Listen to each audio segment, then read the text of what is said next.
Welcome to All India Civil Services Coaching Center YouTube channel. Naan Mudhalvan competitive exams and all India civil services coaching centre இணைந்து வழங்கும் mains eye opener session ப்ரோக்ராமுக்கு welcome பண்ணுறேன். இந்த ப்ரோக்ராமில் இந்த class வந்து எத்திக்ஸோட 5th கிளாஸ் அமையும். ஓகே, ஸோ 4 கிளாஸஸில் நம்ம என்ன பார்த்தோம், 4 டிஃப்ரெண்ட் தீம்ஸ்க்கான தியரி கண்டென்ட் பார்த்தோமா. ஸோ 5th கிளாஸில் என்ன பார்க்கலாம்னா, let us see some case studies. ஜென்ரலாக ஸ்டூடெண்ட் சைடில் இருந்தும் கேஸ் ஸ்டடீஸ்னால் ஒரு பயம் இருக்கும். ஸோ அந்த பயத்தையும் நம்ம கிளியர் பண்ணுற மாதிரி எப்படி எத்திக்ஸ் கேஸ் ஸ்டடீஸை அணுகணும், நம்ம படித்த கண்டென்ட்டை எப்படி அதில் ஸ்ட்ரக்சர் பண்ணி டெலிவர் பண்ணணுன்றதை எப்பயும் போல் இன்றைக்கி பார்த்துடலாம். ஸோ இன்றைக்கி வந்து எத்திக்ஸில் case studies topic. Okay, so இந்த கிளாஸோட ஸ்ட்ரக்சர் எப்படி இருக்கும்னு பார்த்தீங்கன்னா, ஃபஸ்ட்டு கேஸ் ஸ்டடீஸ் சால்வ் பண்ணுறதுக்கு ஒரு 3 மாடல் நான் சொல்லிடுறேன். ஓகே, இந்த 3 மாடலை நம்ம பார்த்துட்டு அதுக்கப்புறம் ரியல் டைம் கேஸ் ஸ்டடீஸ், எக்ஸாம்ஸில் கேட்ட கேஸ் ஸ்டடீஸை நம்ம பார்ப்போம். ஸோ இந்த மாடல்ஸ், கேஸ் ஸ்டடிக்கு 3 மாடல் எதுக்கு சார் அப்படின்னு கேட்டிங்கன்னா, மொத்தம் எக்ஸாமில் எத்தனை கேஸ் ஸ்டடீஸ் வரும்? 6 கேஸ் ஸ்டடீஸ் வருமா? ஒவ்வொரு கேஸ் ஸ்டடீஸும் 20 மார்க்கு. ஸோ 120 மார்க்ஸ்க்கு case studies. So 6 case studies வரும்போது 6யுமே ஒரே மாதிரி நீங்கள் எழுதுனீங்க அப்படின்னா என்ன ஆகும்னா, ஒரு மாதிரி ஒரு ரெப்படிட்டிவ் ஸ்ட்ரக்சர் இருக்கும். ஸோ இவங்க வந்து ஒரே ஒரு ஸ்ட்ரக்சரை படிச்சுட்டு வந்துட்டு ரிப்பீட்டடாக கண்டென்ட்டை மாற்றி கொடுக்குறாங்கன்ற மாதிரி ஒரு ஃபீலிங் சில சமயம் எவால்வேட்டருக்கு வரலாம். ஸோ அந்த ஃபீலிங் அவாய்ட் பண்ணுறதுக்கு தான் நம்ம என்ன பண்ணுவோம்னா, அந்த கேஸ் ஸ்டடிக்கு ஏற்ற மாதிரி ஒரு இந்த மாடலுக்குள்ளே அந்த கேஸ் ஸ்டடி எப்படி நம்ம அப்ளை பண்ணி பார்க்குறது அப்படின்னு பார்க்க போகிறோம். ஸோ ஜென்ரலாக ஸ்டார்ட் பண்ணும்போது இந்த மாடல் 1ஓடையே நம்ம இனிஷியலாக ஃப்ரெஷ்ஷாக இருந்தீங்கன்னா ஸ்டிக் டு மாடல் 1. ஏன்னா இது வந்து பெஸ்ட்டாக ஈஸியாக அண்டர்ஸ்டாண்ட் பண்ணக்கூடிய ஒரு மாடல். ஸோ இனிஷியலாக இந்த மாடல் 1ஓட ஸ்டார்ட் பண்ணிவிட்டு மாடல் 2, இப்போ மாடல் 2 நம்ம பார்த்தோம்னா அது வந்து ஒரு சில கேஸ் ஸ்டடீஸ்க்கு அப்ளை ஆகும். ஸோ அந்த மாதிரி கேஸ் ஸ்டடீஸ்க்கு அந்த மாடல் 2 ஸ்ட்ரக்சரில் நம்ம அந்த கேஸ் ஸ்டடீஸ் எழுதலாம். And model 3 is a bit என்ன சொல்கிறது, டிஃபிகல்ட் ஆர் டைவர்ஸ் மாடல். ஏன் அது டைவர்ஸ்ன்னு சொல்கிறேன்னா, மாடல் 1 மாதிரி தான், ஆனால் அது ஒரு மேட்ரிக்ஸ் ஸ்ட்ரக்சரில் ஆர்குமெண்ட்ஸை நீங்கள் ப்ளேஸ் பண்ண வேண்டியதாக இருக்கும். ஸோ அப்படி இருக்கும்போது மாடல் 3யை கொஞ்சம் லேட்டஸ்ட் ஸ்டேஜுக்கு ஒதுக்கி வச்சுக்கலாம். ஸோ ஃப்ரெஷர்ஸாக இருந்தீங்கன்னா மாடல் 1ஓட ஆரம்பிங்க. நீங்கள் வந்து ஏற்கனவே மெயின்ஸ் எழுதியிருந்தீங்க அப்படின்னா இந்த 3 மாடலையும் பார்த்துட்டு கேஸ் ஸ்டடீஸ்க்கு ஏற்ற மாதிரி நீங்கள் எப்படி அந்த மாடலை ஸ்ட்ரக்சர் பண்ண போகிறீங்க, எப்படி அப்ளை பண்ண போகிறீங்கன்ற you can decide. Okay, so let us see model 1. இது என்ன மாடல்னு சொல்கிறேன்னா 7 ஸ்டெப் மாடல் அப்படின்னு சொல்கிறோம். ஏன் இந்த 7 ஸ்டெப்ஸ் என்னன்னு பார்த்தா, எந்த ஒரு கேஸ் ஸ்டடி இருந்தாலுமே கேஸ் ஸ்டடியில் மிக முக்கியமான விஷயம் அப்படின்னா, கேஸ் ஸ்டடி வந்து ஒரு அரை பக்கத்துக்கோ முக்கால் பக்கத்துக்கோ ஒரு பேரா கொடுத்துருப்பாங்க, சரியா? ஸோ அதில் மிக முக்கியமான விஷயம் என்னென்னா, நீங்கள் சிசாட்டில் பண்ணுற மாதிரி அந்த பேராவை படித்து இஷ்யூஸை ஐடென்டிஃபை பண்ணணும். சிசாட்டில் நீங்கள் ஆர்சியில் என்ன பண்ணுவீங்க, அந்த பேராவை படித்து அதை புரிஞ்சுக்கிட்டு அதுக்கேற்ற மாதிரி கொஸ்டினுக்கு ஆப்ஷன் செலக்ட் பண்ணுவீங்கல்ல. ஸோ இங்கே என்ன வேலைன்னா, அந்த பேராவை படிக்க வேண்டியது, படிக்கும் போதே எத்திக்கல் இஷ்யூஸை ஐடென்டிஃபை பண்ண வேண்டியது. ஐடென்டிஃபை பண்ணிவிட்டு அந்த இஷ்யூஸ்க்கு ஏற்ற மாதிரி நம்ம கண்டென்ட் ஆப்ஷன்ஸாக இருக்கட்டும், இல்லை கோர்ஸ் ஆஃப் ஆக்ஷனாக இருக்கட்டும், எல்லாமே it is based on the ethical issues given in the passage or the question, case study question. So first important thing is identifying the ethical issues. இதில் எத்திக்கல் இஷ்யூஸ்னால் என்ன, அந்த கேஸ் ஸ்டடியில் கண்டிப்பாக ஏதாவது ஒரு கான்ஃப்ளிக்டை பற்றி சொல்லியிருப்பாங்க. சிவில் சர்வெண்ட்டாக இருக்கலாம், இல்லை ஒரு ப்ரைவேட் செக்டராக இருக்கலாம். அங்கே இருக்கிற அந்த பர்சனுக்கு ஏதோ ஒரு கான்ஃப்ளிக்ட் இருக்கும். என்ன, ப்ரைவேட் செக்டராக இருந்தால் ஒரு வேளை டிஃபெக்டிவ் குட்ஸை விற்க சொல்லியிருக்கலாம். இல்லை சிவில் சர்வெண்ட்டாக இருந்தாருன்னா மினிஸ்டர் வந்து ஒரு அன்எத்திக்கல் ஆர்டரோ இல்லீகல் ஆர்டரையோ கொடுத்து அதை ஒபே பண்ண சொல்லியிருக்கலாம். ஸோ அப்போ வந்து உங்களோட டியூட்டிக்கும் மினிஸ்டர் கொடுத்த ஆர்டர், உங்களுக்கு சுப்பீரியர் கொடுத்த ஆர்டருக்கும் கான்ஃப்ளிக்ட் வரும். எதோ ஒபே பண்ணுறதுன்னு உங்களுக்கு டவுட் வரும். ஸோ கண்டிப்பாக எத்திக்கல் இஷ்யூஸ் இல்லாமல் என்ன இருக்காது, ஒரு கேஸ் ஸ்டடி இருக்க முடியாது, சரியா? ரெண்டாவது, identify the stack holders. So again ஒரு கேஸ் ஸ்டடி இருந்தது அப்படின்னா கண்டிப்பாக ஒரு 3-4 ஸ்டேக் ஹோல்டராக தான் இருப்பாங்க. ஒரு ஸ்டேக் ஹோல்டர் கண்டிப்பாக நீங்களாக இருப்பீங்க. இன்னொன்று உங்களுக்கு ஆர்டர் கொடுக்குற சுப்பீரியர். 3வது ஸ்டேக் ஹோல்டர் கஸ்டமராக இருக்கலாம். 4வது ஸ்டேக் ஹோல்டர் வந்து சிட்டிசன்ஸாக இருக்கலாம். இப்போ கவர்மெண்ட் ரிலேட்டட் கேஸ் ஸ்டடின்னு எடுத்துக்கிட்டிங்கன்னா கண்டிப்பாக நீங்கள் உங்களோட சுப்பீரியர், அதுக்கப்புறம் வந்து ஒரு டெண்டரிங் இருந்ததுன்னா அந்த டெண்டர் எடுக்க போகிற கம்பெனி, சிட்டிசன்ஸ், இந்த 4 ஸ்டேக் ஹோல்டர்ஸ். ஸோ அந்த மாதிரி கேஸ் ஸ்டடிக்கு ஏற்ற மாதிரி ஸ்டேக் ஹோல்டர்ஸை ஐடென்டிஃபை பண்ணணும். ஓகே, இப்போ ஜென்ரலாக ஸ்டூடெண்ட்ஸுக்கு ஒரு கொஸ்டின் வரும். என்ன கொஸ்டின் அப்படின்னா, கண்டிப்பாக நம்ம ஸ்டேக் ஹோல்டர்ஸ் எழுதணுமா கொஸ்டினில்? இது சில பேருக்கு டவுட்டாகவே இருக்குது. என்னென்னா, should be right stakeholders compulsorily in case studies அப்படின்னு பார்த்தீங்கன்னா it is not necessary. But identifying stakeholders is important. எதுக்கு அப்படின்னு கேட்டால், டு ஸ்ட்ரக்சர் அர் ஆன்சர். யார் யாருக்கு அதில் அந்த கேஸ் ஸ்டடினால பாதிப்பு, இல்லை யார் யார் இன்வால்வ்டு அப்படின்னு தெரிஞ்சுக்கிட்டிங்கன்னா ஆட்டோமேட்டிக்காக நீங்கள் கோர்ஸ் ஆஃப் ஆக்ஷனில் அந்த எல்லா ஸ்டேக் ஹோல்டர்ஸையும் அட்ரஸ் பண்ணுறதுக்கு, அவங்கவுங்களுக்கு இருக்கிற இஷ்யூஸை அட்ரஸ் பண்ணுறதுக்கு வசதியாக இருக்கும். ஸோ அதுக்காக தான் நீங்கள் ஸ்டேக் ஹோல்டர்ஸ் எழுத போகிறீங்க. இட் இஸ் நாட் மேண்டேட்ரி, அதுக்குன்னு தனியாக மார்க்லாம் கொடுக்க போகிறது இல்லை. But for your convenience, to do that case study better, to structure the case study better, you have to identify the stakeholders. Fine. Next, identify the values involved. So case ஸ்டடின்னு வந்தாலே ethical issue இருக்குன்னு வைங்க. Ethical issue இருந்தாலே ஆட்டோமேட்டிக்காக என்ன இருக்கும்? Ethical dilemma இருக்கும். Ethical dilemma இருந்ததுன்னா கண்டிப்பாக என்ன இருக்கும்? வேல்யூ கான்ஃப்ளிக்ட் இருக்குமா?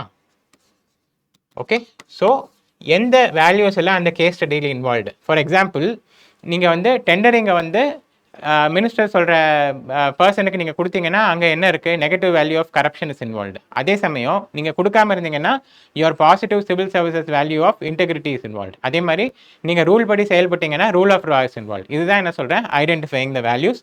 ஸோ அந்த கேஸ் ஸ்டடிஸை படித்து எத்திக்கல் இஷ்யூஸ் ஐடென்டிஃபை பண்ணுறது அங்கே இம்பார்ட்டண்ட்டான ஒர்க்கு.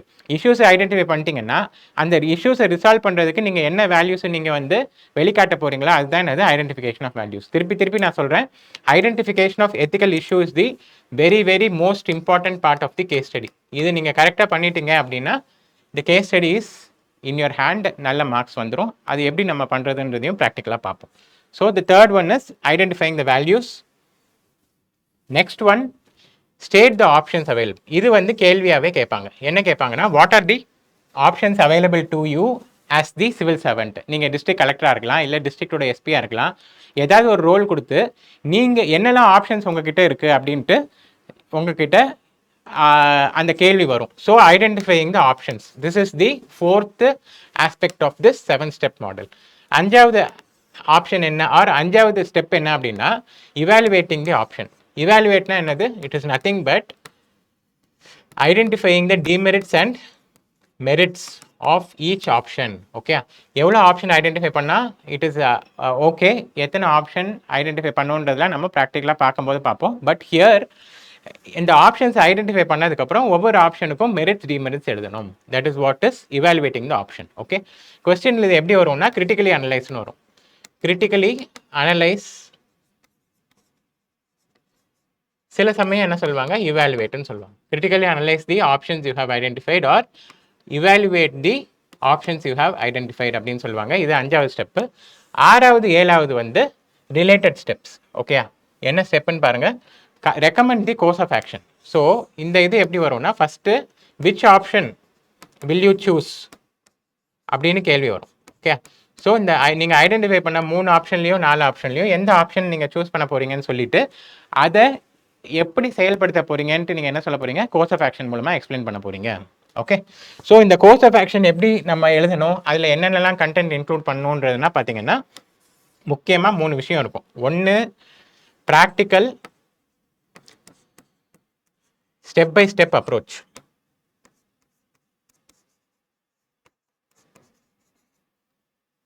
இது நம்பர் 1. நம்பர் 2 வந்து வேல்யூஸ் இன்வால்வ்டு. ஏற்கனவே நீங்கள் ஐடென்டிஃபை பண்ணியிருக்கீங்கல்ல, அந்த வேல்யூஸை இந்த எக்ஸ்பிளனேஷனோட லிங்க் பண்ணி எழுதுவீங்க. 3வது ஃபிலாசபிஸ்.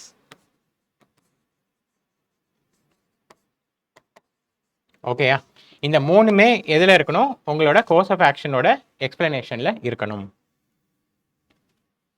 இம்ப்ளிமெண்டேஷன் பிளான்னா ஒன்றும் இல்லை, அந்த ப்ராக்டிக்கலாக நீங்கள் ஸ்டெப் பை ஸ்டெப்பாக இம்ப்ளிமெண்ட் பண்ணுறது எப்படி அப்படின்றது தான் சொல்ல போகிறீங்க. So 6 and 7 steps are related to one another. So இங்கே பாருங்கள், இந்த கேஸ் ஸ்டடியை இந்த எக்ஸாம்பிள் வச்சு சால்வ் பண்ணலாம். இந்த மாடலை இந்த எக்ஸாம்பிள் வச்சு சால்வ் பண்ணலாம். என்ன சொல்கிறாங்கன்னா, you are a district collector. So உங்கள் ரோல் கொடுத்துட்டாங்க district collector. A contractor offers you foreign trip in exchange for approving substandard work. Okay, so இதில் என்ன நடக்குது? பேசிக்காக பிரைப் வந்து பணமாக கொடுத்தான்னு மட்டும் இல்லை, offering bribe in kind is also what? Corruption தான். ஃபாரின் ட்ரிப்புன்றது இங்கே bribe. So bribe and corruption நடக்குது இங்கே. ஸோ எதுக்காக அப்படின்னா, அந்த கான்ட்ராக்டர் வந்து அந்த வேலையை சப்ஸ்டாண்டர்டாக முடிச்சிருக்காரு. ஸோ அதை அப்ரூவ் பண்ணும். இன்னொன்று பாருங்கள், தி ஒர்க் இஸ் அர்ஜென்ட். இந்த கீபோர்டை நோட் பண்ணிக்கோங்க. the work is urgent due to monsoon season. Okay, monsoon சீசன்னால அந்த ஒர்க்கை அவசரமாக முடிக்கணும். ஸோ அப்ரூவ் இருக்கிற முடித்த ஒர்க்கை அப்படியே அப்ரூவ் பண்ணிட்டீங்க அப்படின்னா உங்களுக்கும் நல்லதாக போயிடும். இதுதான் இங்கே இருக்கிற கொஸ்டின். ஸோ இதில் எத்திக்கல் டைலமா என்ன? கான்ட்ராக்டர் சொல்லப்படி கேட்டிங்கன்னா உங்களுக்கு பெனிஃபிட் கிடைக்கும். ஆனால் யார் அஃபெக்ட் ஆவாங்க? பப்ளிக் சிட்டிசன்ஸ் அஃபெக்ட் ஆவாங்க, public and citizens. Okay, so இந்த பர்டிகுலர் கேஸ் இந்த மாடலில் எப்படி அப்ரோச் பண்ணணும்னா, look at this. First identify the ethical issues. First ethical issue என்ன? பிரைபரி அண்ட் கரப்ஷன் இது பார்த்தோமா. அடுத்து மிஸ்யூஸ் ஆஃப் பப்ளிக் ஆஃபீஸ். என்ன இதில் மிஸ்யூஸ் நடக்குது அப்படின்னா, பப்ளிக் ஆஃபீஸ் சிவில் சர்வெண்ட் வந்து பப்ளிக்கு சாதகமாக தான் செயல்படணும். ஆனால் இங்கே என்ன ஆகுதுன்னா, அந்த ஆஃபீஸை மிஸ்யூஸ் பண்ணி ஒருவேளை அந்த ஃபாரின் ட்ரிப்பை அக்செப்ட் பண்ணாரு அப்படின்னா he will be acting in selfish manner or serving what self interest. Fine. Next public safety is compromised. எப்படி அந்த ரோடு வந்து சப்ஸ்டாண்டர்டாக இருந்ததுன்னா சீக்கிரமே அந்த ரோடில் என்னவாகும், குண்டுங்குழி வந்துடும். So the road will wear off. அப்படி இருந்ததுன்னா அந்த ரோட்டில் வெஹிக்கிள்ஸ் 2 வீலர் போச்சுன்னா ஆக்சிடென்ட் நடக்கும், அந்த மாதிரி விஷயங்கள். ஸோ அதனால் பப்ளிக் சேஃப்டி இஸ் காம்ப்ரமைஸ்ட். அடுத்து இன்டெகிரிட்டி வர்சஸ் அட்மினிஸ்ட்ரேட்டிவ் ப்ரெஷர். இங்கே அட்மினிஸ்ட்ரேட்டிவ் ப்ரெஷர் என்னது, ஃபாஸ்ட்னஸ். என்ன ஃபாஸ்ட்னஸ்ஸு, அந்த ரோடை மழை காலத்துக்கு முன்னாடி முடிக்கணும். ஸோ அப்படி இருக்கும்போது அது அட்மினிஸ்ட்ரேட்டிவ் ப்ரெஷர். ஆனால் அதுக்காக சப்ஸ்டாண்டர்ட் ஒர்க்கை அப்ரூவ் பண்ணிங்கன்னா என்ன ஆகிடும், உங்களோட இன்டெகிரிட்டி காம்ப்ரமைஸ் ஆகிடும். ரெண்டாவது பாருங்கள், ஐடென்டிஃபைங்.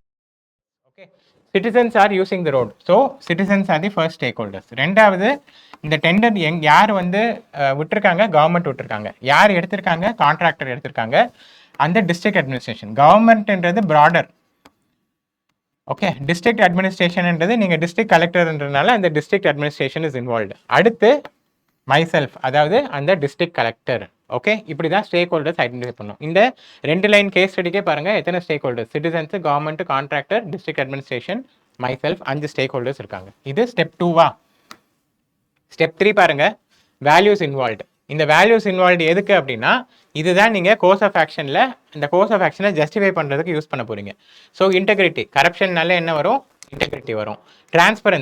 டிரான்ஸ்பரன்சினா என்ன, அந்த கான்ட்ராக்ட் வந்து சப்ஸ்டாண்டர்டாக இருந்தாலும் நீங்கள் அப்ரூவ் பண்ணிட்டீங்கன்னா அங்கே என்ன நடக்குது, சீக்ரெசி நடக்குது. சீக்ரெட்டாக நீங்கள் வந்து அந்த விஷயத்தை செய்கிறீங்கன்னு அர்த்தம். ஸோ இதுக்கு அகேன்ஸ்ட் என்னது, வேல்யூ என்னது, டிரான்ஸ்பரன்சி. அடுத்து பப்ளிக் இன்ட்ரெஸ்ட். ஆப்வியஸாக அந்த ரோடை யார் யூஸ் பண்ணுறாங்க, பப்ளிக் தானே யூஸ் பண்ண போகிறாங்க. So public interest is involve.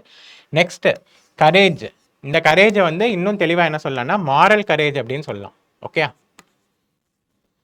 What is this moral கரேஜ்னா, saying no to unethical activities. இங்கே வந்து பிரைப் ஆஃபர் பண்ணுறாரு, பிரைப் வாங்குறது தப்பு அப்படின்ட்டு நோ சொல்கிறது தான் என்னது, மாரல் கரேஜ்.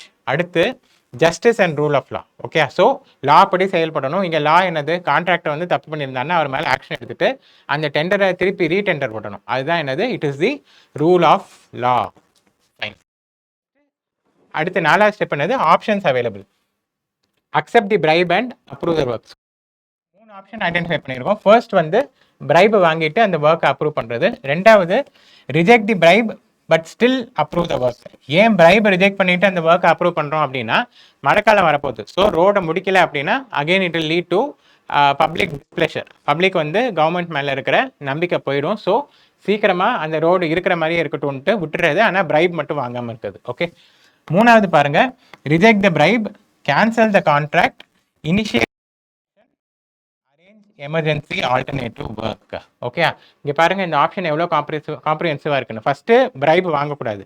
ரெண்டாவது கான்ட்ராக்டை கேன்சல் பண்ணிட்டு அந்த கான்ட்ராக்ட் மேலே ஆக்ஷன் எடுக்கும், ஏன்னா அந்த ரோடு வந்து சப்ஸ்டாண்டர்டாக இருக்குது. அடுத்து அரேஞ்ச் எமர்ஜென்சி ஆல்டர்னேட்டிவ் ஒர்க். ஏன்னா மழைக்காலம் வரப்போது என்ன பண்ணும், இப்போதைக்கு அந்த ரோட்டில் இருக்கிற குண்டுகுழியெல்லாம் அடைச்சிட்டோம் அப்படின்னா ஓரளவு யூஸ் பண்ணிக்கலாம். அதுக்கப்புறம் புதுசாக டெண்டர் விட்டு புது ரோடு போடுறதுக்கு நம்ம டெண்டர் விட்டோம்னா that road will be fine. Okay, இது வந்து இமீடியட்டு. அதுக்கப்புறம் we will release new tender. இதுதான் என்னது, கோர்ஸ் ஆஃப் ஆக்ஷன். ஃபைன். இப்போ அடுத்து என்ன பண்ணுவோம், you have to evaluate the option. Option 1 என்னது, இருக்கிறபடியே பிரைப் அக்செப்ட் பண்ணிட்டு அந்த கான்ட்ராக்டுக்கு ஃபேவரபிளாக நீங்கள் செயல்பட்டீங்கன்னா இது என்னது, it is illegal, unethical and harmful. ரெண்டாவது ஆப்ஷன் 2 என்ன, கான்ட்ராக்ட் பிரைப் வாங்காமல் இருக்கிறது, but you are allowing the road, அந்த ரோடு இருக்கிற மாதிரி இருக்கட்டும் அப்படின்னு விட்டுட்டிங்கன்னா லீகலாக க்ளீன். ஏன்னா நீங்கள் பிரைப் வாங்கலை. ஆனால் இதில் ப்ராப்ளம் என்ன, still unethical. Why, public interest is affected. Public மணியில் தான் அந்த ரோடு கட்டியிருக்கோம், ஆனால் அந்த ரோடு வந்து பப்ளிக் யூஸ் இல்லாமல் போயிடும். ஏன்னா திருப்பி அந்த ரோடு வந்து பாலடைஞ்சிருச்சுன்னா திருப்பி அந்த ரோடை போடணும். அப்படி இருக்கும்போது வேஸ்டேஜ் ஆஃப் பப்ளிக் மணி நடக்குது. So unethical. Okay, public safety at risk. எப்போ ரிஸ்க்கு, ரோடு ஸ்பாயில் ஆகிடுச்சுன்னா ஆக்சிடென்ட்ஸ் நடக்கிறதுக்கு வாய்ப்பு இருக்குது. So this is the analysis of second option. Third option என்னது, கான்ட்ராக்டை கேன்சல் பண்ணுறோம், அந்த கான்ட்ராக்டர் மேலே ஆக்ஷன் எடுக்கிறோம். அதே மாதிரி எமர்ஜென்சியாக என்ன பண்ணலாம் அப்படின்னு பார்க்குறோம், அண்ட் புதுசாக டெண்டர் ரிலீஸ் பண்ணுறோம். ஸோ இந்த விஷயத்தில் இதில் என்ன ஆகுது, இது எப்படி அனலைஸ் பண்ணுறோம்? லா இஸ் பீயிங் அப்ஹெல்டு, அப்போது ரூல் ஆஃப் லா வந்து அப்ஹோல்ட் பண்ணியிருக்கோம். அடுத்து எத்திக்கல் ஆக்ஷன், ரெண்டாவது பப்ளிக் இன்ட்ரெஸ்ட்டும் ப்ரொடெக்ட் ஆகுது. Temporary inconvenience but long term safety, டெம்பரரியாக அந்த ரோடு அந்த குழியை மட்டும் அடைச்சோம் அப்படின்னா சிட்டிசன்ஸ்க்கு வந்து கம்ப்ளீட் சாட்டிஸ்ஃபேக்ஷன் கிடைக்காது, கொஞ்சம் இன்கன்வீனியன்ஸ் இருக்கும். ஆனால் அந்த புது டெண்டர் வந்து டிரான்ஸ்பரண்ட் மேனரில் நம்ம ரிலீஸ் பண்ணி புது டெண்டரில் அந்த ரோடு கட்டணும் அப்படின்னா it will lead to long term safety. Okay, next recommended action. So 6 and 7 என்னன்னா, ஃபர்ஸ்ட் என்ன ஆப்ஷன் சூஸ் பண்ணுவீங்கன்னா இது கண்டிப்பாக எழுதணும். விச் ஆப்ஷன் வில் யூ சூஸ்னா I will choose option 3. So அந்த ஆப்ஷன் தான் cancel contract, initiate legal action, அதே மாதிரி ensure emergency repairs. Fine. So இதை எப்படி செயல்படுத்த போறீங்கன்னு பாருங்க. இது கோர்ஸ் ஆஃப் ஆக்ஷனோட ஒரு பார்ட். சரியா? Form technical team for inspection. என்ன டெக்னிக்கல் டீம்? அவங்க என்ன இன்ஸ்பெக்ட் பண்ணுவாங்கன்னா அந்த ரோடில் என்ன ஆக்டிவிட்டீஸ் எமர்ஜென்சியில் செய்யணும் அப்படின்றத பண்ணிவிட்டு அது ரோடை சரி பண்ணுறதுக்கு டெக்னிக்கல் டீம். ரெண்டாவது start short term patch work repairs. அதுக்கப்புறம் invite fresh tenders, document the entire process for audit. So இந்த டாக்குமெண்டேஷன் வந்து எதை கொண்டு வரும்? என்ன வேல்யூ அப்ஹோல்ட் பண்ணும்?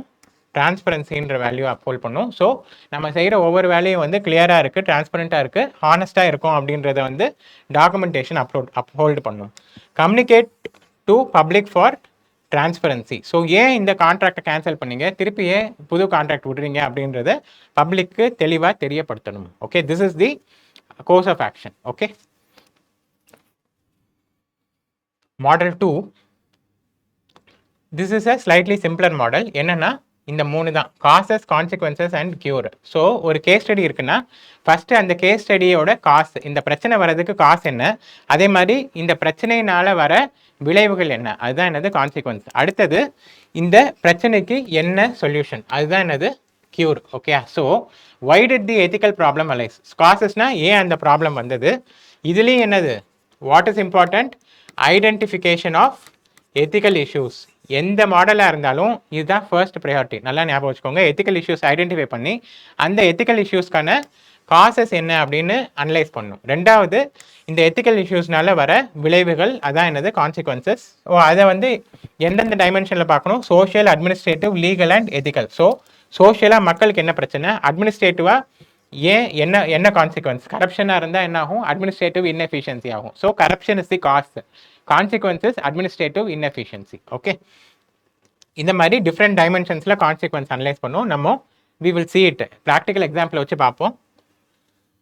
அடுத்து சொல்யூஷன். கியூர்னா ஒன்றும் இல்லை, சொல்யூஷன். ஸோ இது என்ன மாடல்? 3C model. சொல்யூஷனை 3ஆக பிரிச்சிருக்காங்க. என்னது? Immediate, medium and long term solutions or long term reforms.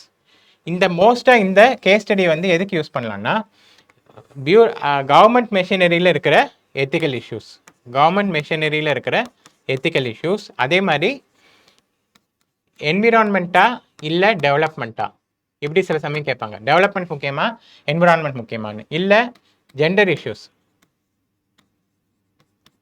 Gender issues. So இந்த மாதிரி விஷயங்களுக்கெல்லாம் எந்த மாடல் யூஸ் பண்ணலாம்? 3C model, cause, consequence and cure. இப்போ இந்த கேஸ் ஸ்டடி பாருங்க, ஜஸ்ட் ஒரு ஹாஃப் லைன் தான். In your district hospital medicines are stolen regularly. ஹாஸ்பிட்டல்லேருந்து மாத்திரைகள் திருடு போகுது. ஸோ இதான் கேஸ் ஸ்டடி. ஸோ இதை இந்த மாடல் யூஸ் பண்ணி எப்படி அப்ளை பண்ணணும்னா, ஃபர்ஸ்ட் என்னது காசு. என்ன cause? Poor inventory control. Inventory கண்ட்ரோல்னா என்னது? Stock management.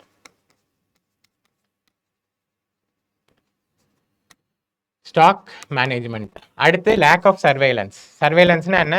சிசிடிவி கேமராவாக இருக்கலாம். அந்த மாதிரி அந்த மெடிசன்ஸ் இருக்கிற அந்த ஏரியாவை கண்காணிக்காமல் இருக்கிறதுனால என்னது? திருடு போகுது. அடுத்து இன்சைடர் இன்வால்மெண்ட். ஸோ அங்கே வேலை செய்கிறவங்களே திருடினாங்க அப்படின்னா எப்படி அவங்களுக்கு அந்த கேமராவை இவேட் பண்ணி அந்த கேமராவில் மாட்டாமல் திருடுறது அப்படின்னு தெரியும். ஸோ இன்சைடர் இன்வால்மெண்ட் இருக்கிறதுக்கு வாய்ப்பு இருக்குது.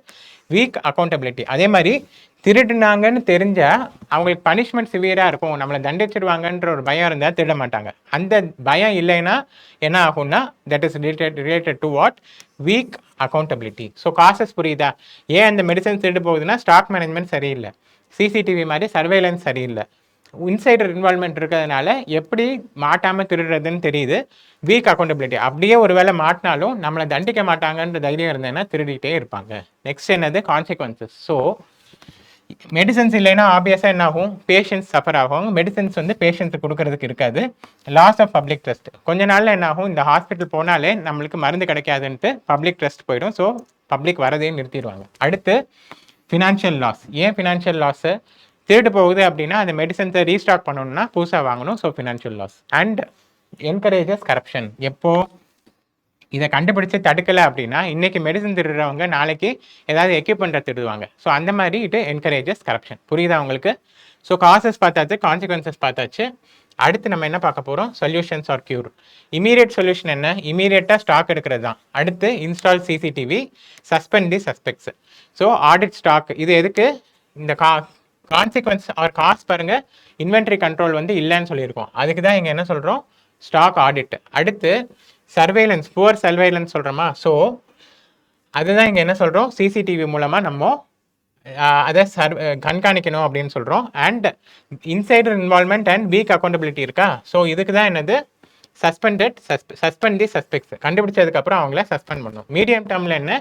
Digital inventory. அங்கே அந்த ஹாஸ்பிட்டலில் இருக்கிற ஸ்டாக் ஃபுல்லாக வந்து டிஜிட்டைஸ் பண்ணிட்டீங்கன்னா மாத்திரை என்ன உள்ளே வருது, என்ன வெளியில் போகுதுன்ட்டு எல்லாமே தெளிவாக தெரியும். அடுத்து லாங் டேர்மில் என்னது? Whistle blower system, staff training and periodic social audits. Whistle blower system எதுக்கு?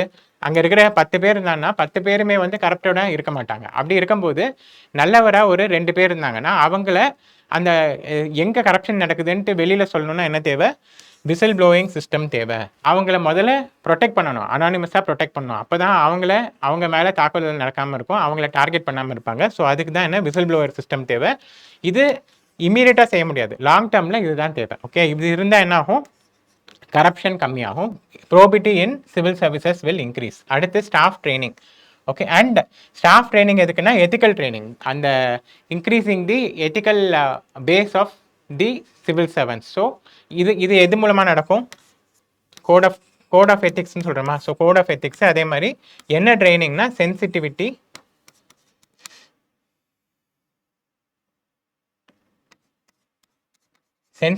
ட்ரைனிங்.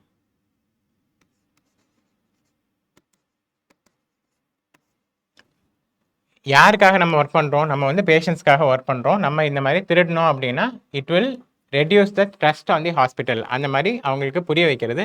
அடுத்தது periodic social audit. So audit வந்து நம்ம ஹாஸ்பிட்டலுக்குள்ளே இருக்கிற அஃபீஷியல்ஸ் மட்டும் ஆடிட் பண்ணாமல் பப்ளிக்கையும் கொண்டு வந்து சோஷியல் ஆடிட் மூலமாக பீப்புள் பார்ட்டிசிபேஷனை இம்ப்ரூவ் கொண்டு வரும். Okay, so next model is called as what? Dilemma matrix approach. ஃபைனா? இந்த மேட்ரிக்ஸ் அப்ரோச்சில் காம்ப்ளெக்ஸ். ஓகே, இது என்ன அப்படின்னு பார்த்தீங்கன்னா எப்பயுமே எத்திக்கல் டயலமானா என்ன? It will involve 2 values. So இங்கே வந்து 2 வேல்யூவோட கான்ஃப்ளிக்ட் இருக்குன்னு வச்சுக்கோங்க. இந்த கான்ஃப்ளிக்டை ஒரு மேட்ரிக்ஸ் மூலமாக நம்ம சால்வ் பண்ண போகிறோம். அடுத்த ஸ்லைடில் உங்களுக்கு அந்த டயக்ராம் பார்த்தோன்னே புரியும். ஸோ என்ன அப்படின்னா இந்த ஆப்ஷன்ஸ், ஐடென்டிஃபையிங் அந்த options and analysing the options. அந்த ஆப்ஷன்ஸை அனலைஸ் பண்ணிவிட்டு யூ ஹேவ் டு சூஸ். இல்லை, என்ன ஆப்ஷன் சூஸ் பண்ணுவீங்கன்னா அந்த ஆப்ஷனில் மேக்ஸிமம் பப்ளிக் குட் இருக்கணும், ஹார்ம் வந்து மினிமமாக இருக்கணும், ஹையஸ்ட் எத்திக்கல் ஸ்டாண்டர்ட் இருக்கணும். அந்த ஆப்ஷனில் ஹையஸ்ட் எத்திக்கல் ஸ்டாண்டர்ட் இருக்கணும், கான்ஸ்டியூஷனல் மொராலிட்டி இருக்கணும். இதெல்லாம் நீங்கள் எங்கே பார்த்துருப்பீங்க அப்படின்னா resolving ethical dilemma and conflict of interest அப்படின்ட்டு நம்ம ஒரு கிளாஸில் பார்த்தோம். இந்த இடத்துல நம்ம இந்த விஷயங்கள் எல்லாம் பார்த்துருப்போம். என்னென்னா தியரிட்டிக்கலாக பார்த்துருப்போம். ஓகே, இதுதான் இங்கே ப்ராக்டிக்கலாக அப்ளை பண்ணுறாங்க. ஒரு எத்திக்கல் டைலமாவை எப்படி ரிசால்வ் பண்ணணும்னா பப்ளிக் குட்டுக்கு ஃபேவரபிளாக நீங்கள் ஆக்ஷன் எடுக்கணும். அதே மாதிரி ரூல் ஆஃப் லாவை அப்ஹோல்ட் பண்ணுற மாதிரி இருக்கிற ஆப்ஷனை சூஸ் பண்ணணும். அதுதான் என்னது? Constitutional morality. And it should have highest ethical standard. உங்கள் மனசாட்சிக்கு விரோதமாக இருக்கிற ஆப்ஷனை சூஸ் பண்ணாமல் இருக்கணும். ஓகே, 2வது ஸ்டெப் என்ன? Creating a small matrix. அது நம்ம பார்ப்போம். இந்த இதில் பாருங்கள், இந்த கேஸ் ஸ்டடி பாருங்கள். You discover that your senior officer manipulated budget numbers. உங்கள் சீனியர் என்ன பண்ணுறாருன்னா அக்கௌண்ட்ஸை மேனிப்புலேட் பண்ணுறாரு. ஸோ அந்த மேனிப்புலேஷன் நடக்கும்போது நீங்கள் வந்து ரிப்போர்ட் பண்ண போகிறீங்களா இல்லை ரிப்போர்ட் பண்ணாமல் சைலண்ட்டாக இருக்க போகிறீங்களா அப்படின்றதான் உங்களுக்கு 2 ஆப்ஷன். ஸோ இங்கே பாருங்கள், first option is reporting him, second option வந்து ஸ்டேயிங் சைலண்ட். இந்த மேட்ரிக்ஸ் மெத்தடில் எப்படி அனலைஸ் பண்ணணும்னா 2 ஆப்ஷனுக்கும் மெரிட்ஸ் டிமெரிட்ஸ் தான் அனலைஸ் பண்ணும். ஓகே, இது வந்து நம்ம எங்கே பார்த்தோம்னா ஃபர்ஸ்ட் 7 ஸ்டெப் மாடலையும் அனலைசிங் த ஆப்ஷன்ஸில் இதுதான் பார்த்தோம். ஆனால் இங்கே இதை வந்து மேட்ரிக்ஸாக ஒரு டேப்லர் காலமாக போட போகிறோம். அதனால தான் நான் சொன்னேன் இதை வந்து ஏற்கனவே மெயின்ஸ் எழுதியிருந்தீங்க அப்படின்னா டிஃப்ரெண்ட் மாடல்ஸை நீங்கள் அடாப்ட் பண்ணுறதுக்கு இதை யூஸ் பண்ணிக்கோங்க. ஸ்டார்டிங்கில் ஃப்ரெஷராக இருந்தீங்க அப்படின்னா you have to go with model number 1. என்னது? 7 ஸ்டெப் மாடல். ஃபைன். ஸோ இந்த 2 ஆப்ஷனில் ரிப்போர்ட்டிங் ஹிம், ரிப்போர்ட் பண்ணுறதுனால பாசிட்டிவ் என்ன? கவர்னன்ஸ், எத்திக்கல் கவர்னன்ஸ் நடக்குது. நெகட்டிவ் என்ன? உங்கள் கேரியர் வந்து ரிஸ்க்காக இருக்குது. ஒருவேளை மற்றவங்களும் அந்த ஆஃபீஸர்ஸோட கரெக்டாக இருந்தாங்கன்னா உங்களை அந்த இடத்துல இருந்து தூக்குறதுக்கு தான் பார்ப்பாங்க. So your career is at risk. Ethical issue என்ன? இது வந்து கம்ப்ளீட்லி எத்திக்கல் ஆப்ஷன், அதனால எத்திக்கல் இஷ்யூ எதுவும் கிடையாது. அதே சமயம் செகண்ட் ஆப்ஷன் பாருங்கள், சைலண்ட்டாக இருக்கீங்கன்னா it will protect your career. ஆனால் அதே சமயம் யுவர் சப்போர்ட்டிங் கரப்ஷன் அண்ட் இது எந்த வேல்யூக்கு அகெயின்ஸ்டாக இருக்கும்? இன்டெகிரிட்டின்ற வேல்யூக்கு அகெயின்ஸ்டாக இருக்கும். So integrity is violated. புரியுதா எப்படி அனலைஸ் பண்ணணும் அப்படின்ட்டு? This is nothing but matrix method. So இதை அனலைஸ் பண்ணிவிட்டு என்ன ஆப்ஷன் நீங்கள் எடுப்பீங்கன்னா ரிப்போர்ட் த்ரூ ப்ராப்பர் சேனல்ஸ். இதுக்கு இது பேர் தான் என்னது? Whistle blowing.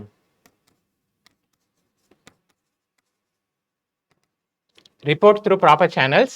என்ன சேனல்? விஜிலன்ஸ். இப்போது கவர்மெண்ட் எடுத்துக்கிட்டிங்கன்னா 2 வகையான விஜிலன்ஸ் இருக்கும். ஒன்று வந்து டிபார்ட்மெண்டல் விஜிலன்ஸ் கமிஷன்ஸ், ரெண்டாவது central vigilance commission and state vigilance commission. Okay, so இந்த மாதிரி விஜிலன்ஸ் மூலமாக ரிப்போர்ட் பண்ணும். அடுத்து மெயின்டைனிங் ரெக்கார்ட்ஸ்.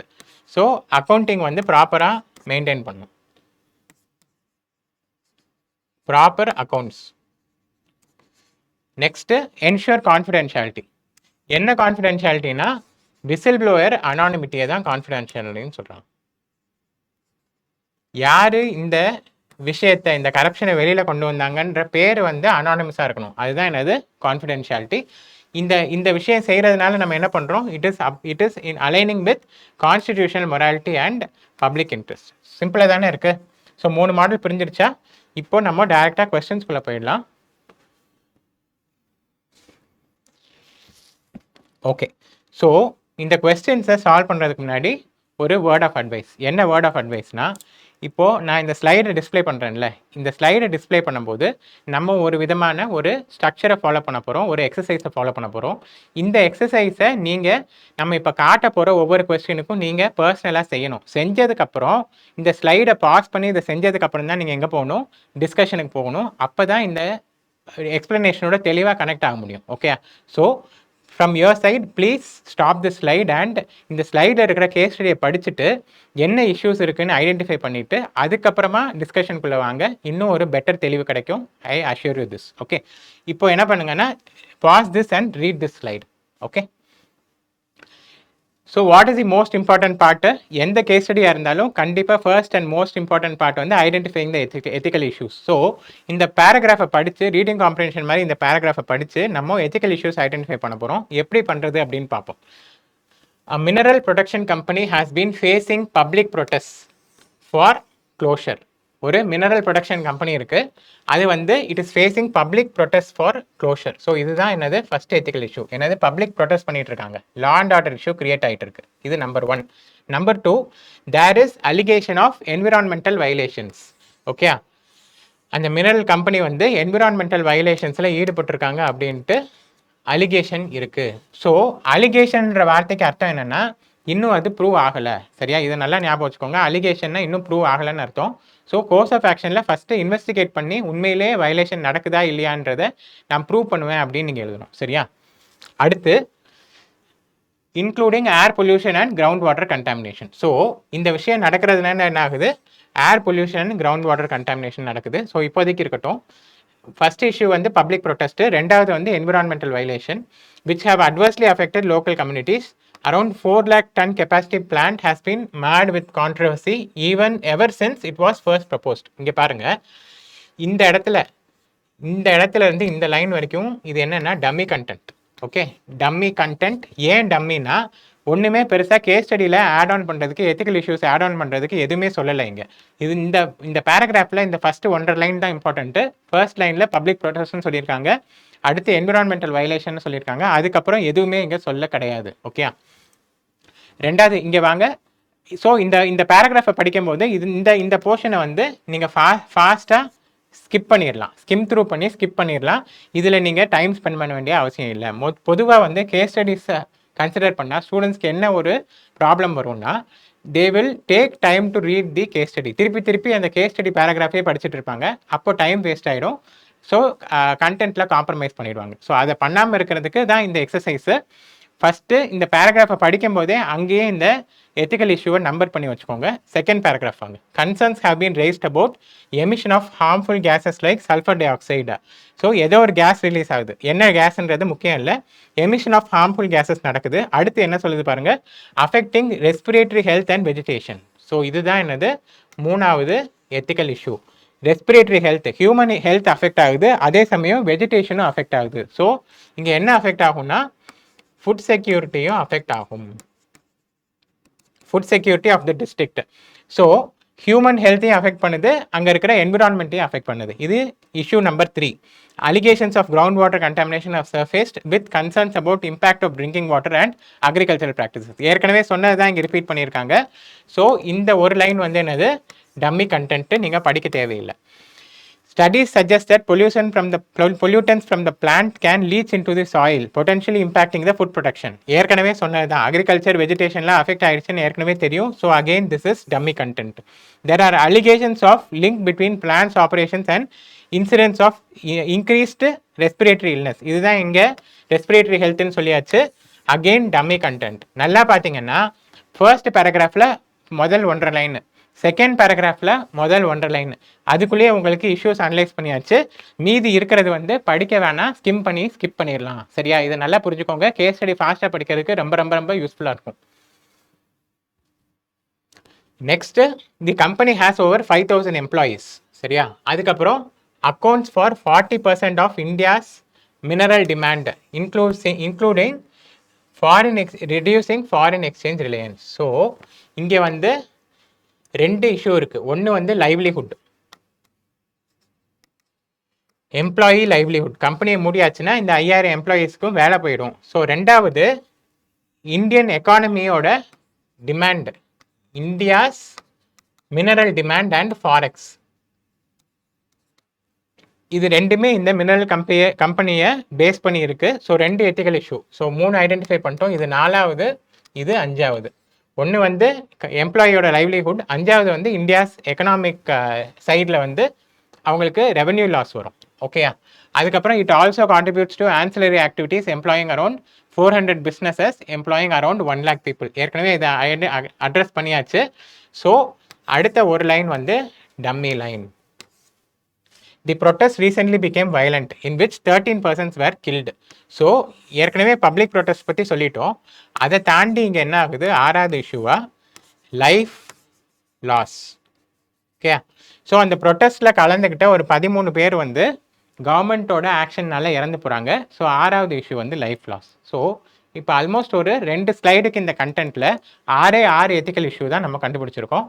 இந்த மாதிரி எத்திக்கல் இஷ்யூவை ஜென்ரலிஸ்டிக்காக ஐடென்டிஃபை பண்ணுறதுக்கு உங்களுக்கு தெரியணும். சரியா, ஸோ இப்போ அடுத்து என்ன கேள்வி கேட்டிருக்காங்கன்னு பார்ப்போம்.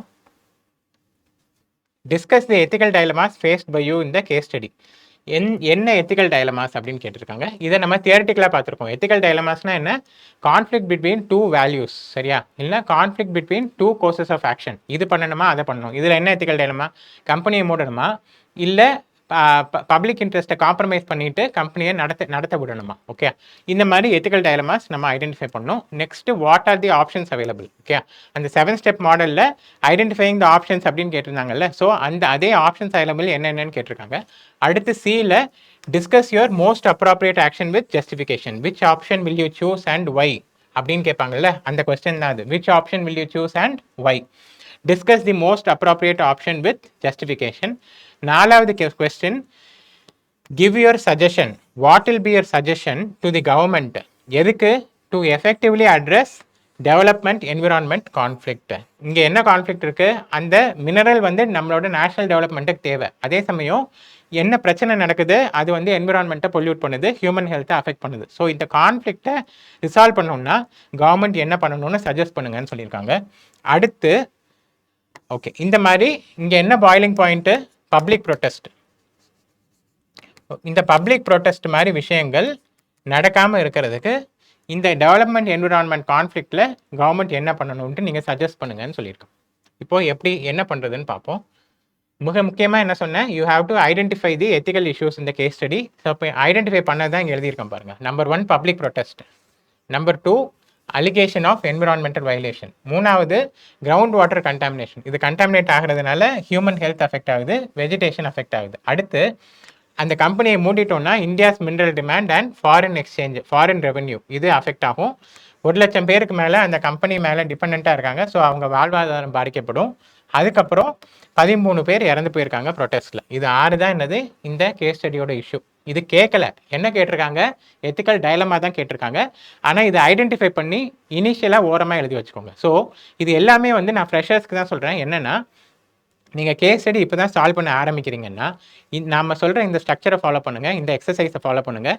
கேஸ் ஸ்டடி ஆரம்பிக்கும் போது கேட்குறாங்களோ இல்லையோ அந்த ஃபஸ்ட்டு நீங்கள் எத்திக்கல் இஷ்யூஸை நோட் பண்ணுங்கள். அப்போ தான் உங்களுக்கு கேஸ் ஸ்டடியோட கண்டென்ட் அண்டர்ஸ்டாண்ட் ஆகும். கேஸ் ஸ்டடியில் கேட்குற விஷயத்த இந்த எத்திக்கல் இஷ்யூஸை வச்சே நம்மளால் எழுத முடியும். ஓகே, அது எப்படின்னு பார்ப்போம். இந்த கேஸ் ஸ்டடியில் ஃபஸ்ட்டு என்ன கேட்டிருக்காங்க, எத்திக்கல் டைலமாஸ் கேட்டிருக்காங்க. அதுக்கு முன்னாடி தியரி கொஸ்டினுக்கு இன்ட்ரடக்ஷன் கொடுக்குற மாதிரி கேஸ் ஸ்டடிக்கும் இன்ட்ரடக்ஷன் கொடுக்கணும். இன்ட்ரடக்ஷன் எப்படி இருக்கணும் அப்படின்னு பார்த்தீங்கன்னா, இந்த 2 ஸ்லைடு கேஸ் ஸ்டடியை ஒரே லைனில் மாற்றி சொல்லணும்னா எப்படி சொல்வீங்க? ஓகே, ப்ரிசிரைட்டிங் பண்ணுவீங்கல்ல, அந்த மாதிரி தான். ஸோ இந்த என்டையர் 2 ஸ்லைடு கண்டென்ட்டை ப்ரிசைஸாக ஒரு லைனில் எப்படி சொல்கிறதுன்னு பார்ப்போம். The above case study is a mining company polluting the environment. Okay, mining company polluting the environment, whereas its functioning is important for livelihood of people and export revenue. ரெண்டே பிரச்சனை தான், company ஓடணுமா ஓடக்கூடாதா. Company ஓடுனா என்ன ஆகும், livelihood protect ஆகும், இந்தியாவுக்கு வந்து foreign exchange கிடைக்கும். கம்பெனி அதே சமயம் ஓடுச்சுன்னா என்ன ஆகுது, அந்த என்விரான்மெண்ட்டை ப்ரொடெக்ட் பண்ணுது. ஸோ இது 2 தான் கான்ஃப்ளிக்ட்டு. இந்த என்டையர் கான்ஃப்ளிக்ட்டை 1.5 லைனில் நம்ம சொல்லியாச்சு. அடுத்து கேட்டிருக்கிறது என்ன, ஐடென்டிஃபையிங் த எத்திக்கல் டைலமான்னு கேட்டிருக்காங்களா. ஸோ இதை எப்படி ஐடென்டிஃபை பண்ணோன்னா, எந்த 2 ஆக்ஷனோ இல்லை எந்த 2 வேல்யூவோ கான்ஃப்ளிக்டாக இருக்கோ அதுதானே எத்திக்கல் டைலமா. அப்படி இருக்கும்போது ரைட் டு லைஃபா இல்லை ரைட் டு லைவ்லிஹுட்டா. ரைட் டு லைஃப்னா என்ன, அது அந்த என்விரான்மெண்ட்டை பொல்யூட் பண்ணுச்சுன்னா it is causing respiratory illness. அதே மாதிரி வெஜிடேஷனை பாதிக்குது. இதெல்லாம் என்னது ரைட் டு லைஃப்பில் வரும். ரைட் டு லைவ்லிஹுட்னா அந்த கம்பெனியை மூடிட்டோன்னா என்ன ஆகுது, it is leading to the livelihood loss. 1,00,000 பேருக்கு மேலே வாழ்வாதாரம் பாதிக்கப்படுது. ஸோ இப்படி இதை எழுதிட்டு நீங்கள் என்ன பண்ணணும்னா, இது வந்து ஜஸ்ட் இந்த சப்மிட்டிங்கை எழுதிட்டு அதை ஒரு லைனில் எக்ஸ்பிளைன் பண்ணணும். என்னது, pollution from the company is affecting the health, whereas closure will affect the livelihood of 1,00,000 people. இப்போது இந்த சப்மிட்டிங்கில் வந்து இந்த கேஸ் ஸ்டடி ரிலேட்டட் கண்டென்ட் இல்லை பார்த்தீங்களா, ரொம்ப ஜென்ரலிஸ்டிக்காக இருக்குது. ரைட் டு லைஃப் ஒரு சைடு, ரைட் டு லைவ்லிஹுட் ஒரு சைடில் இருக்குது. இதை கேஸ் ஸ்டடியோட லிங்க் பண்ணுறதுக்கு தான் என்ன பண்ணணும்னா, எப்படி ரைட் டு லைஃப் அஃபெக்ட் ஆகுது, பொல்யூஷன்னால அஃபெக்ட் ஆகுது. எப்படி ரைட் டு லைவ்லிஹுட் அஃபெக்ட் ஆகுது, கம்பெனியை மூடினீங்கன்னா வாழ்வாதாரம் பாதிக்கப்படும், அதனால அஃபெக்ட் ஆகுது. இப்படி லிங்க் பண்ணி எழுதணும். இது number 1.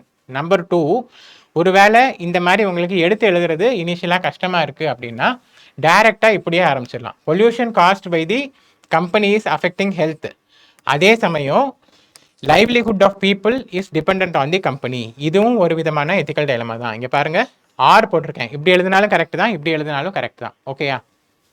Next, closure of the company will affect export revenue. இது ஒரு சைடு. இன்னொரு side, operation of the company will pollute the environment. ஓகேயா. இங்கே பாருங்கள், இங்கேயும் நம்ம க்ளோஷர் ஓப்பனிங் பற்றி தான் பேசுகிறோம், அதே சமயம் இங்கேயும் நம்ம க்ளோஷர் ஓப்பனிங் பற்றி தான் பேசுகிறோம். ஆனால் இது ரெண்டும் ஏன் டிஃப்ரெண்ட்னா, மூடுனா இங்கே வந்து வாழ்வாதாரம் பாதிக்கப்படுதுன்னு சொல்கிறோம், அதே சமயம் இங்கே மூடுனா இந்தியாவோட ரெவென்யூ பாதிக்கப்படுதுன்னு சொல்கிறோம். ஸோ ரெண்டு டிஃப்ரெண்ட் ஆஸ்பெக்ட். ஒன்று வந்து லைவ்லிஹுட் பற்றி பேசுது, இன்னொன்று எக்ஸ்போர்ட் ரெவென்யூ எக்கனாமிக் ஆங்கிள் பேசுது. ஸோ ஒரு சைடு டிஃபர் ஆகுது, இன்னொரு சைடு என்னென்னா ரெண்டு ஆப்ஷன்லையுமே திறந்திருந்தால் என்விரான்மெண்ட் பாதிக்கப்படுது, ஹெல்த் பாதிக்கப்படுது, வெஜிடேஷன் பாதிக்கப்படுது. ஸோ இதில் என்ன சொல்ல வரோம்னா, எத்திக்கல் டைலமாவில் ஒரு ஹாஃப் வந்து சேமாக இருக்கலாம், 2 பாயிண்ட்டுக்கு ஒரு ஹாஃப் வந்து சேமாக இருக்கலாம், இன்னொரு ஹாஃப் வேறுபட்டுச்சுன்னா that is a different ethical dilemma. Okay. Next, 3வது, company should make environmental safeguards, அதே சமயம் allege spreading of life threatening diseases. So company வந்து எத்திக்கலாக செயல்பட்டுச்சு. எத்திக்கலாக செயல்படுறதுனா என்னது, கார்பரேட் எத்திக்ஸ். இந்த கார்பரேட் எத்திக்ஸ் வந்து கம்பெனியில் இருந்ததுன்னா அதை எஸ்டாப்ளிஷ் பண்ணும்போதே இந்த என்விரான்மெண்ட்டை அஃபெக்ட் ஆகாத மாதிரி, பொல்யூஷனை ட்ரீட் பண்ணி வெளியில் விடுற மாதிரி அது தேவையான சிஸ்டம் வந்து அதில் கொண்டு வந்திருப்பாங்க. அதே சமயம் கொண்டு வராதனால it is leading to life threatening disease. So இதுவுமே டைலமா தான். ஸோ இது வந்து கம்பெனிக்கு காஸ்ட் ஏற்படுத்தி இருக்கும். ஓகே.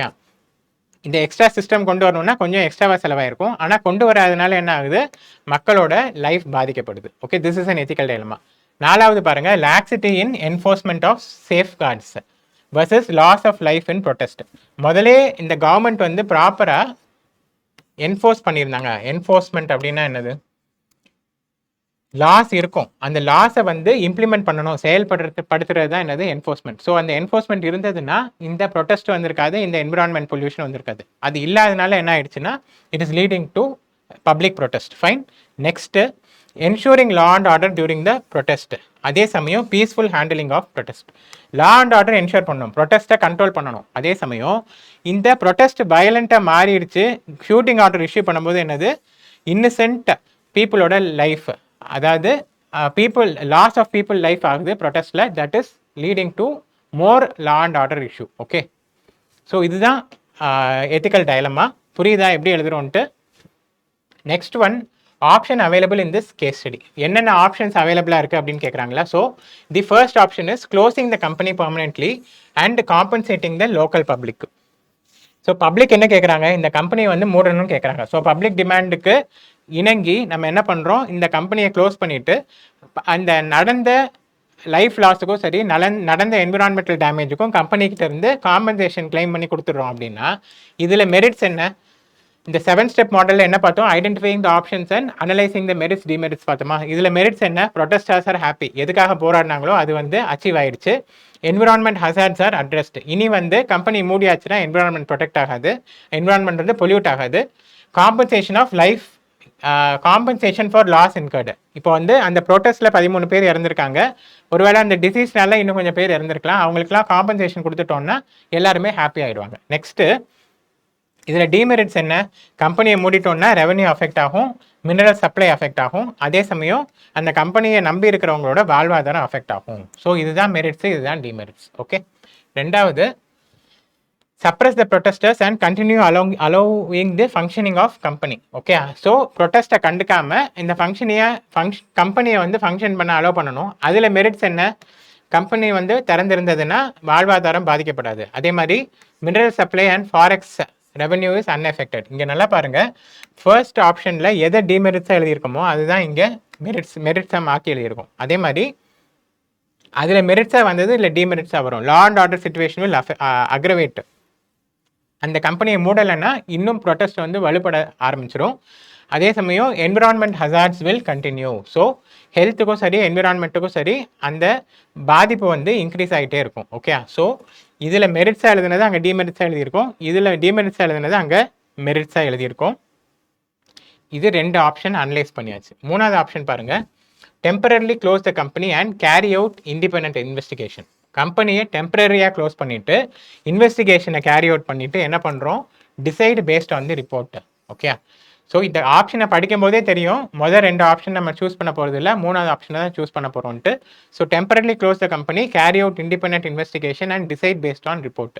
இதில் என்னென்ன வேல்யூஸ் வெளிப்படுதுன்றது நம்ம கோர்ஸ் ஆஃப் ஆக்ஷனில் பார்க்கலாம்.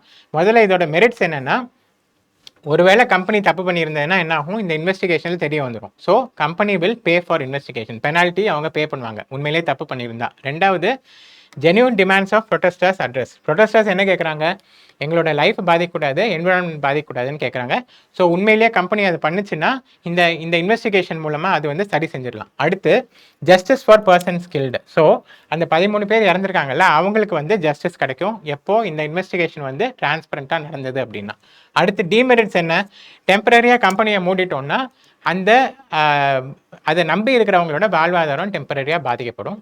ஓகே, அதுக்கு நம்ம ஸ்டெப் எடுக்கணும். அவங்களுக்கு என்ன பண்ணணும், ஆல்டர்னேட் லைவ்லிஹுட் வந்து ஏற்படுத்தி கொடுக்கணும். ஓகே, ஸோ அடுத்த ஜென்ரல் கேள்வி என்ன வரும்னா, எத்தனை ஆப்ஷன் எழுதுறது அப்படின்னு ஒரு கேள்வியாக வரும். ஸோ எத்தனை ஆப்ஷன்னா 3 option is sufficient. Okay, so அந்த ஆப்ஷன் எப்படி எழுதுறது, 2 எக்ஸ்ட்ரீம். இதில் ஒரு எக்ஸ்ட்ரீம் என்ன, பப்ளிக்கை மதிக்காமல் கம்பெனியை ரன் பண்ண விடுறது. ரெண்டாவது, பப்ளிக்கை மதித்து கம்பெனியை இம்மீடியட்டாக ஷட் டவுன் பண்ணுறது. இது 2 எக்ஸ்ட்ரீம். ஆனால் நம்ம என்ன சூஸ் பண்ண போகிறோம், மிடில் பாத்தில் டெம்பரரியாக க்ளோஸ் பண்ணி உண்மையிலேயே அந்த அலிகேஷன் மேலே உண்மை இருக்கா, அதோட உண்மைத்துவத்தை செக் பண்ணிவிட்டு அந்த ரிப்போர்ட்டை பேஸ் பண்ணி ஆக்ஷன் எடுக்க போகிறோம். இதுதான் என்னது, தி கரெக்ட் ஆப்ஷன். ஸோ 3 எழுதி 2 எக்ஸ்ட்ரீமாக டிவைட் பண்ணிக்கிட்டிங்கன்னா மிடில் பார்த்து தான் என்னது உங்களோட ஆப்ஷன். இது எழுதும் போது நீங்கள் எப்படி எழுதலாம்னா 1 and 2ல் நீங்கள் எதை சூஸ் பண்ண போகிறது இல்லையோ அதை எழுதிருங்க. 3ல் வந்து நீங்கள் எதை சூஸ் பண்ண போகிறீங்களோ அதை எழுதிருங்க. ஏன் அப்படின்னா அடுத்த கேள்வி என்ன வரும்னா மோஸ்ட் அப்ராப்ரியேட் ஆப்ஷன் என்ன, அதோட ஜஸ்டிஃபிகேஷன் என்ன, ஏன் நீங்கள் சூஸ் பண்ண போகிறீங்க அப்படின்னா you have to right I will choose option 3. Okay, so இப்படி ஆப்ஷன் 3 எழுதிட்டு இதை எழுதும்போது பேப்பரில் ஒரு கண்டினியூட்டி கிடைக்கும். 3வது ஆப்ஷனை நீங்கள் எதை சூஸ் பண்ண போகிறீங்களோ அதை எழுதியிருப்பீங்க. அதை படிச்சுட்டு இம்மீடியட்டாக இதை படிக்கும்போது இவால்வேட்டருக்கு கண்டினியூட்டி கிடைக்கும். ஸோ எப்படி ஏன் அந்த ஆப்ஷனை சூஸ் பண்ண போகிறீங்க, எப்படி செயல்படுத்த போகிறீங்க அப்படின்னா temporary closing the company will pacify the protesters. கம்பெனியை டெம்பரரியாக க்ளோஸ் பண்ணிட்டோம்னா என்ன ஆகும், ப்ரொட்டஸ்ட் வந்து பீஸ்ஃபுல்லாக முடிவுக்கு வந்துடும். அதுக்கப்புறம் it will bring law and order situation under control. ஏன் நீங்கள் பண்ணுறீங்கன்றதுக்கு ரீசன் கொடுக்குறீங்க பாருங்கள். க்ளோசிங் வந்து என்ன ஆகும், பாசிஃபை த ப்ரொட்டஸ்டர்ஸ், போராட்டம் முடிவுக்கு வந்துடும். முடிவுக்கு வந்துருச்சுன்னா லா அண்ட் ஆர்டர் சிச்சுவேஷன் கண்ட்ரோலுக்கு வந்துடும். ஸோ இதை தாண்டி என்ன பண்ணுறீங்க, அந்த வாழ்வாதாரம் அவங்களோட வாழ்வாதாரம் பாதிக்காமல் இருக்கிறதுக்கு கம்பெனியை நம்பி இருக்கிறவங்களுக்கு டெம்பரரி அரேஞ்ச்மெண்ட்ஸ் நீங்கள் பண்ணுறீங்க. அடுத்து independent inquiry will bring objectivity and impartiality in the process. இங்கே பாருங்கள், இந்த ஆப்ஷனில் என்ன சொல்லியிருக்கோம்னா கேரி அவுட் இண்டிபெண்ட் இன்வெஸ்டிகேஷன், இவ்வளோ தான் சொல்லியிருக்கோம். இதை எக்ஸ்பிளைன் பண்ணும்போது என்ன சொல்கிறோம், இண்டிபெண்ட் என்கொயரி பண்ணும்போது இம்பார்ஷியாலிட்டி அண்ட் அப்ஜெக்டிவிட்டி அப்போல்ட் ஆகும்னு சொல்கிறோம். ஸோ இப்படி தான் உங்கள் வேல்யூஸை நீங்கள் எழுத போகிற ஆப்ஷன் எக்ஸ்பிளனேஷனோட லிங்க் பண்ணி எழுதணும். புரியுதா? Next, participative approach can be ensured by involving company management, leaders from protesters and concerned government officials. இதில் கீவேர்ட் என்னது, பார்ட்டிசிபேட்டரி அப்ரோச்.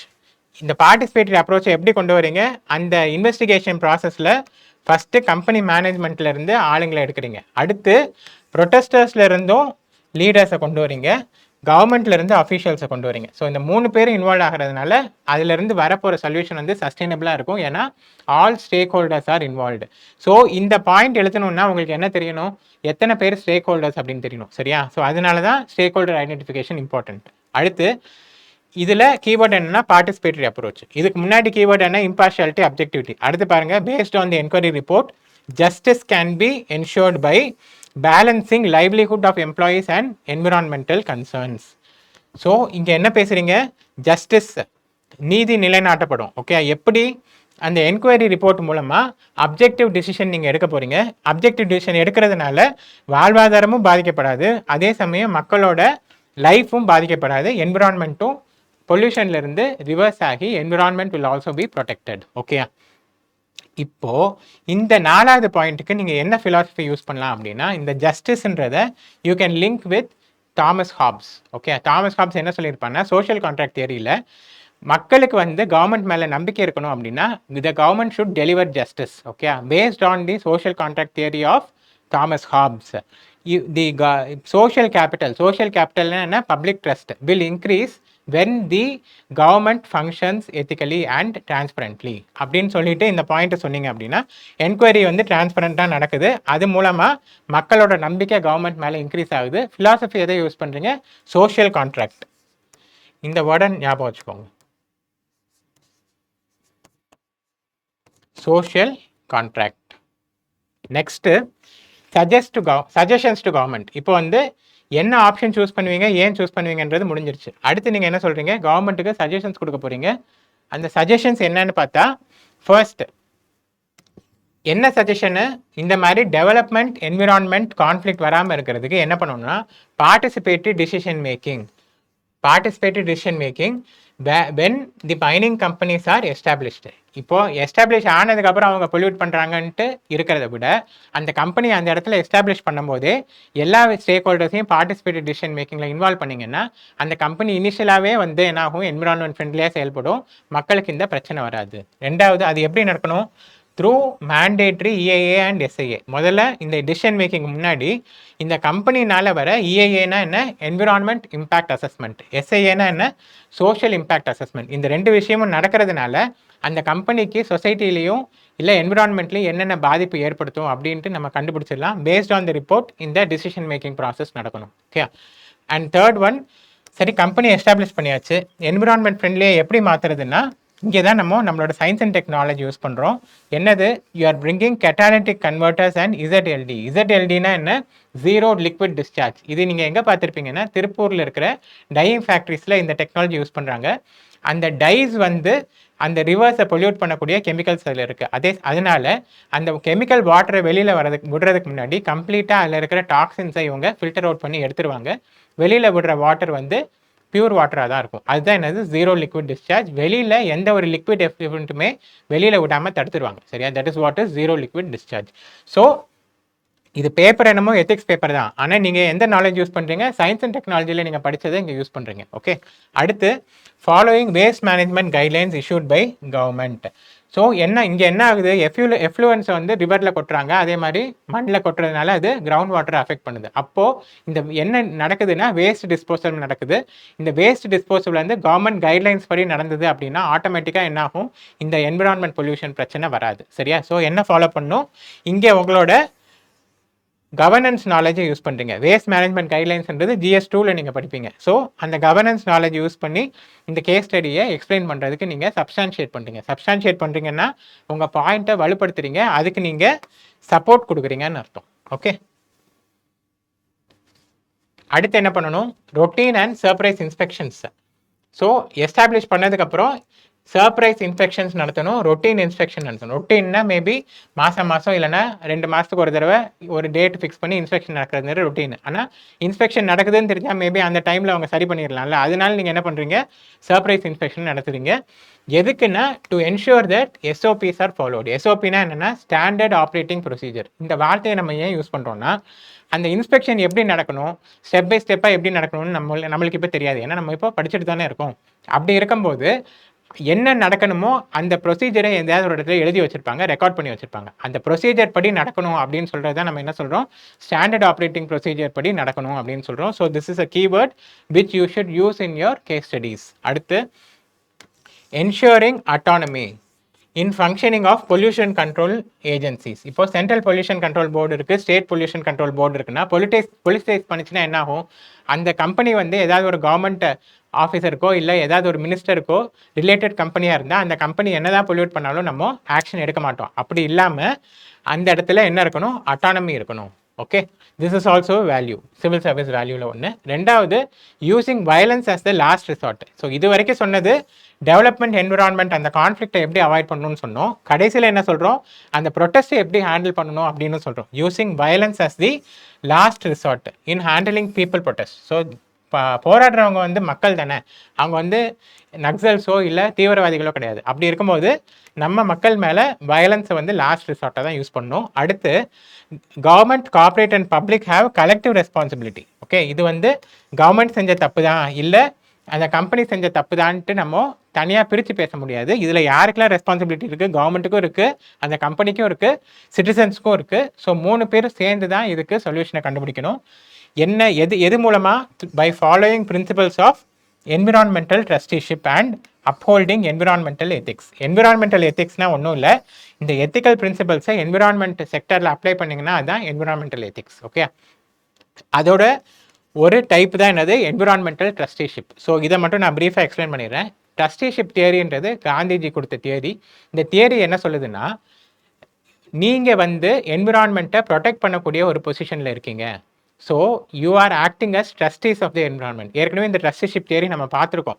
என்னென்னா இது வந்து எக்கனாமிக் டேர்ம்ஸில் பார்த்துருக்கோம். உங்களுக்கு நீங்கள் 100 ரூபா சம்பாதிக்கிறாங்க, உங்களுக்கு வந்து 10 ரூபா தான் செலவு இருக்குன்னா மீதி 90 ரூபா வந்து நீங்கள் சம்பாதிச்சாலுமே அது வந்து மற்றவங்களோட 10 சிட்டிசனோட பணம் அப்படின்னு சொன்னோமா, அதே மாதிரி என்விரான்மெண்ட்டையும் பாதுகாக்கிற பொறுப்பு உங்ககிட்ட இருக்குது. யாருக்காக பாதுகாக்கிறீங்க?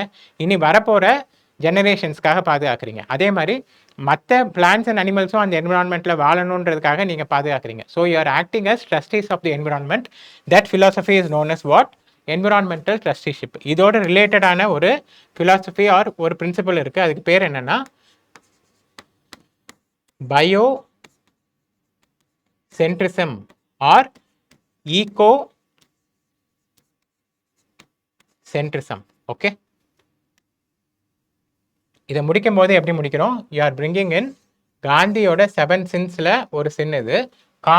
காமர்ஸ்னா எக்கனாமிக் ஆக்டிவிட்டி. சரியா? Commerce without morality is a sin. இங்கே காமர்ஸ் வித்தவுட் மொராலிட்டி எப்படி நடக்குது? ப்ராஃபிட் சம்பாதிக்கணுன்றதுக்காக என்விரான்மெண்ட்டை பொல்யூட் பண்ணிட்டு இருக்காங்க, அதை தடுக்கிறதுக்கு எந்த மெஷரும் எடுக்கல. ஸோ இங்கே வந்து காமர்ஸ் வித்தவுட் மொராலிட்டி நடக்குது. That is a social sin. Voluntary adherence to safety and environmental standards will result in sustainable operations. Okay, இதுக்கு என்ன அர்த்தம்னா ஆட்டோமேட்டிக்காக அவங்களே வந்து வாலண்டியராக இந்த என்வரன்மெண்டல் ஸ்டாண்டர்ட்ஸை கடைபிடிச்சிட்டாங்கன்னா இந்த மாதிரி போராட்டம் வராது, கம்பெனியை மூட வேண்டியது வராது. So that will lead to sustainability இந்த லாங் ரன். நிறைய நாள் வந்து கம்பெனி எந்த ப்ராப்ளமும் இல்லாமல் ஓடும். சரியா? So that is the end of the first case study. Now the exercise to you, இந்த கேஸ் ஸ்டடியுமே வந்து 2 ஸ்லைடுக்கு போகுது. ஓகே, இதில் நீங்கள் என்ன பண்ணணும்னா you have to identify the ethical issues first. இதை பாஸ் பண்ணி இந்த ஸ்லைடை படிச்சுட்டு அதுக்கப்புறம் we go to the explanation. நம்ம இப்போது இதை சால்வ் பண்ண ஆரம்பிக்கலாம். எத்திக்கல் இஷ்யூஸ் ஐடென்டிஃபை பண்ண போகிறோம். Raj first died in 1976 when his cousins allegedly bribed the local officials and revenue officials to declare him dead. எதுக்கு? To grab his land. So முதல்ல இங்கே என்ன நடக்குதுன்னா, ராஜை வந்து உயிரோடு இருக்கும்போதே இறந்துட்டாரு அப்படின்னு சர்டிஃபிகேட் வாங்குறாங்க. எதுக்காக? லேண்ட் கிராபிங்காக. ஸோ லேண்ட் கிராபிங் அப்படின்ற விஷயத்த இங்கே வந்து முதல் இஷ்யூவாக எடுத்துக்கலாம். ரெண்டாவது என்ன இஷ்யூ எடுத்துக்கலாம்னா, இருக்கிறவங்களே வந்து இறந்துட்டாரு அப்படின்னு சர்டிஃபிகேட் வாங்கும்போது இங்கே என்ன நடக்குதுன்னா, டேம்பரிங் ஆஃப் ரெக்கார்ட்ஸ் நடக்குது. tampering of government records. இது எது மூலமா நடக்குது? இந்த பிரைப் மூலமா நடக்குது. ஸோ இதை எதோட ரிலேட் பண்ணலாம்? கரப்ஷனோட லிங்க் பண்ணிக்கலாமா? அடுத்து 2 இஷ்யூ கண்டுபிடிச்சாச்சு. அடுத்து பாருங்க, இட் ஹாஸ் பீன், இந்த பேராகிராஃபில் இந்த 2 இஷ்யூ தான். ஓகே, அடுத்தது it has been found that those who are vulnerable, weak and illiterate but have a piece of land, they face onslaughts of land grabbers including local officials. Okay, இதில் என்ன சொல்ல வராங்கன்னா, அந்த particular ஆள் land owner வந்து வீக்காகவும் வல்னரபிளாகவும் இருக்கிறாரு. அப்படி இருக்கும்போது படிப்பறிவு இல்லாமல் இருக்காரு, அவேர்னஸ் இல்லாமல் இருக்காருன்ற போது என்ன ஆகுதுன்னா, அந்த லேண்டை அபகரிக்கிறதுக்கு இவங்க லேண்ட் கிராபர்ஸ் அண்ட் லோக்கல் அஃபிஷியல்ஸ் இவங்க 2 பேரும் சேர்ந்துக்கிட்டு அவங்கள ஹராஸ் பண்ணுறாங்க. யாரை ஹராஸ் பண்ணுறாங்க? அந்த week and vulnerable land owners. யாரெல்லாம் லோக்கல் அஃபிஷியல்ஸ் யாரெல்லாம் சொல்லியிருக்காங்க. ஸோ இது வந்து நம்மளுக்கு தேவையில்லை, டம்மி கண்டென்ட். ஓகே, இதை நம்ம எலிமினேட் பண்ணிடலாம். It is a nexus which is formidable. Okay, so இங்கே மூணாவதாக என்ன நடக்குதுன்னா, எக்ஸ்ப்ளாய்டேஷன் ஆஃப் புவர்.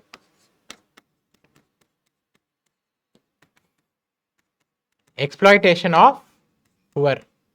ஸோ இப்படி தான் இஷ்யூ ஐடென்டிஃபை பண்ணணும். 3 இஷ்யூ ஐடென்டிஃபை பண்ணியிருக்கோம். 4வது என்ன நடக்குது? 4வது வந்து அன்ஹோலி நெக்ஸஸ். நெக்ஸஸ்னா என்னது? நெட்வொர்க்குன்னு அர்த்தம். அன்ஹோலி நெக்ஸஸ்னா நெட்வொர்க் அப்படின்னு அர்த்தம். யாருக்கும் நெட்வொர்க் இருக்கு? லேண்ட் கிராபர்ஸுக்கும் லோக்கல் அஃபிஷியல்ஸுக்கும் நெட்வொர்க் இருக்கு. இதுதான் அன்ஹோலி நெக்ஸஸ். அடுத்து it is not only an issue of land grabbing. இது வரைக்கும் எத்தனை இஷ்யூஸ் கண்டுபிடிச்சிருக்கோம்? 3, 4 இஷ்யூ கண்டுபிடிச்சிருக்கோம். இப்போ 5வது issue. It is not only an issue of land grabbing but also exploitations and crimes committed in the name of land dispute. So exploitations and crimes நடக்குது. Okay, like Raj, there are still many others who have been struggling to get legally declared alive. இந்த பாயிண்ட்டை படித்து வச்சுக்கோங்க. இதை நம்ம இஷ்யூவாக மாற்ற போகிறோம். Like Raj, there are still many others who have been struggling to get legally declared as live. நான் உயிரோடு தான் இருக்கேன் அப்படின்னு அது சர்டிஃபிகேட் வாங்குறதுக்கு கஷ்டப்படுறாங்க. ஏன் இந்த கஷ்டம் வருது? இங்கே தான் 5வது இஷ்யூ வருது. போன ஸ்லைடில் 4 இஷ்யூ நம்ம நோட் பண்ணியிருக்கோம். 5வது இஷ்யூ என்னன்னா, புவர் ரெஸ்பான்சிவ்னஸ். ரெஸ்பான்சிவ்னஸ்ன்றது என்னது? One of the civil services values. So அது வந்து ஆப்சண்ட்டாக இருக்குது. அதனால தான் என்ன, மக்களோட குறையை நிவர்த்தி பண்ண மாட்டேங்கிறாங்க. கிரீவன்ஸ் ரிட்ரெசல் வந்து புவராக இருக்குது. புரியுதா எப்படி ஐடென்டிஃபை பண்ணணும் எத்திக்கல் இஷ்யூஸ்ன்ட்டு? ஓகே, ஸோ இதனால என்ன ஆகுதுன்னா, officials connive to exploit the vulnerability of actual land owners. So எக்ஸ்ப்ளாய்டேஷனை பற்றி ஏற்கனவே எழுதிட்டோம். ஏன் எக்ஸ்ப்ளாய்ட் பண்ணுறாங்க? வீக், இல்லிட்ரேட் அண்ட் புவராக இருக்காங்க. இந்த issue may turn up in different ways. எப்படிலாம் எக்ஸ்ப்ளாய்ட் பண்ணி ஹராஸ் பண்ணுறாங்கன்னா, மர்டர், செக்ஷுவல் எக்ஸ்ப்ளாய்டேஷன், அதே மாதிரி even declaring the person dead. So இங்கே என்ன நடக்குதுன்னா, a kind of mafia is emerging. So அந்த லேண்டை கொள்ளையடிக்கிறதுக்குன்ட்டு அபகரிக்கிறதுன்றது ஒரு மாஃபியா கல்ச்சர் வந்து உருவாகுது. அந்த விஷயமும் என்னது? ஒரு ethical issue. So 6 mafia culture. Okay, so இப்போ கேள்விக்கு வரலாம். Suppose you are the district magistrate. நீங்கள் வந்து டிஸ்ட்ரிக்ட் மேஜிஸ்ட்ரேட்டு, நீங்கள் என்ன ஆக்ஷன் எடுப்பீங்கன்னு கேட்குறாங்க பாருங்கள். டிஸ்கஸ் தி எத்திக்கல் இஷ்யூஸ் இந்த கேஸ் ஸ்டடி. இங்கே பார்த்தீங்கன்னா ஃபர்ஸ்ட் கொஸ்டினில் எத்திக்கல் டயலமான்னு கேட்டிருந்தாங்க. இந்த கொஸ்டினில் டேரெக்டாக என்ன கேட்டிருக்காங்க, எத்திக்கல் இஷ்யூஸ்ன்னு தான் கேட்டிருக்காங்க. ஸோ இவ்வளோ நேரம் நீங்கள் பண்ண ஆக்டிவிட்டி வந்து உங்களுக்கு ரொம்ப யூஸ்ஃபுல்லான ஆக்டிவிட்டி. இந்த கொஸ்டினுக்கு ஏ ஆப்ஷனுக்கு எத்திக்கல் இஷ்யூஸை எழுதினா போதும். ஓகே. ரெண்டாவது, explain the cause of exploitation of weak and vulnerable. ஏன் இந்த நோட் பண்ணிக்கோங்க, இந்த வேர்டை நோட் பண்ணிக்கோங்க. Explain the cause of exploitation of weak and vulnerable இந்த கேஸ் ஸ்டடி. ஏன் இவங்களை வந்து எக்ஸ்ப்ளாய்ட் பண்ணப்படுறாங்க, இதுக்கான காரணம், ரீசன்ஸை கேட்குறாங்க. இது என்னது, டிஸ்கஸ் த எத்திக்கல் இஷ்யூனா என்னது இது, this is nothing but consequences. Okay, கான்சிக்வன்சஸ்னா என்ன, ஏதோ ஒரு காரணம் இருக்கு, அதனால வர விளைவு தான் என்ன, இந்த எக்ஸ்ப்ளாய்டேஷன். ஸோ எத்திக்கல் இஷ்யூஸ் வந்து consequences. What will be the course of action. இந்த கோர்ஸ் ஆஃப் ஆக்ஷன்னா என்ன, சொல்யூஷன். சொல்யூஷனுக்கு இன்னொரு பேர் என்னது, கியூர். ஸோ இந்த கொஸ்டினை நீங்கள் 3C மாடலில் எழுதலாம், புரியுதா? அதுக்காக தான் இந்த 3 வார்த்தையும் எழுதுனேன். 3 C's இருக்கு பாருங்க. ஸோ இந்த இஷ்யூ நடக்கிறதுக்கான காரணம் என்ன, இந்த இஷ்யூ நடக்கிறதுனால வர விளைவு என்ன, அதே மாதிரி இந்த விளைவை எப்படி சரி பண்ணணும்னா that is the cure. So 3C model இந்த கொஸ்டினுக்கு நீங்கள் அப்ளை பண்ணலாம். ஓகே, இப்போ இந்த கொஸ்டினுக்கான ஆன்சரை பார்த்துருவோம். ஃபஸ்ட்டு என்ன இஷ்யூ, லேண்ட் கிராபிங். அடுத்து tampering of government records and collusion with government officials. கொல்யூஷன்னா என்ன, அந்த கரப்ஷனை ஒருத்தரோட ஒருத்தர் ஒத்திருந்து செய்கிறது தான் என்ன கொல்யூஷன். அதே கோர்சிவ் கரப்ஷன்னா என்னென்னா ஃபோர்ஸ் பண்ணுறது. இந்த சர்டிஃபிகேட் வேணும்னா நீங்கள் வந்து இவ்வளோ பணம் நீங்கள் கொடுத்தா தான் கிடைக்கும்னு ஃபோர்ஸ் பண்ணுறது coercive corruption.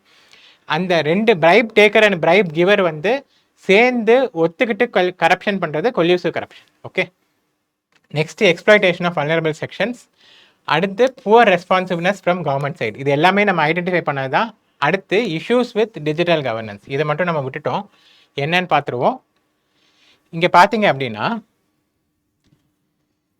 it is so formidable that even digitization of land records have not eliminated the menace. Digitisation நடந்திருக்கு. டிஜிட்டைசேஷன் நடந்தாலுமே இந்த லிங்க் வந்து ரொம்ப ஸ்ட்ராங்காக இருக்கிறதுனால இந்த டிஜிட்டைசேஷனால் கூட இதை சரிப்படுத்த முடியல அப்படின்னு சொல்கிறாங்க. ஸோ இது வந்து ஃபெயிலியர் ஆஃப் டிஜிட்டைசேஷன். இதுதான் என்னது, 5வது ethical issue. Okay, so issue with digital governance. Digitisation நடந்தாலுமே அந்த நெக்ஸஸ் அவ்வளோ ஸ்ட்ராங்காக இருக்கிறதுனால இது சரியாக இம்ப்ளிமெண்ட் ஆக மாட்டேங்குது.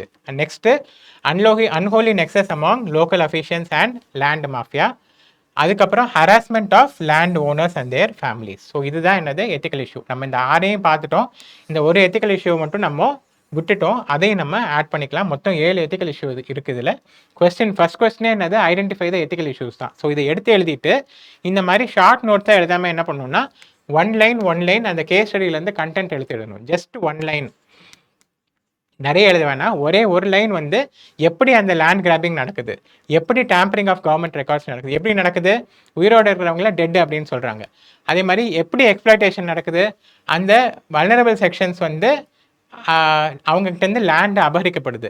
புவர் ரெஸ்பான்சிவ்னஸ் ஏன் திருப்பி உயிரோடு தான் இருக்கும் அப்படின்னு எவ்வளோ சொல்ல ட்ரை பண்ணாலும் அதுக்கான சர்டிஃபிகேட் கிடைக்க மாட்டேங்குது. இந்த மாதிரி புவர் டிஜிட்டல் கவர்னன்ஸ் ஏன் அப்படின்னா, டிஜிட்டல் கவர்னன்ஸ் இருந்தாலும் தி land mafia R even stronger.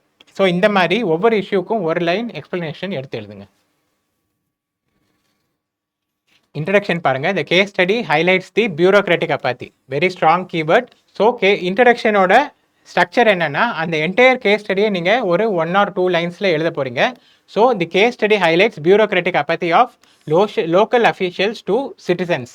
அதே சமயம் இன்னொன்று என்ன குறிக்குது, collusive corruption involving land grabbing from the poor. Okay, 3 விஷயம் நடக்குது. லேண்ட் கிராபிங் நடக்குது, அதோட என்ன நடக்குதுன்னா பியூரோக்ராட்டிக் அப்பத்தி. பியூரோக்ராட்டிக் அப்பத்தின்னா மக்களை கண்டுக்காமல் விடுறது. சிவில் சர்வன்ஸ் வந்து மக்களை கண்டுக்காமல் விடுறதுக்கு பேர் தான் என்ன, பியூரோக்ராட்டிக் அப்பத்தி. எத்திக்ஸ்லையும் சரி கவர்னன்ஸ்லையும் சரி இது ஒரு கீவேர்டு.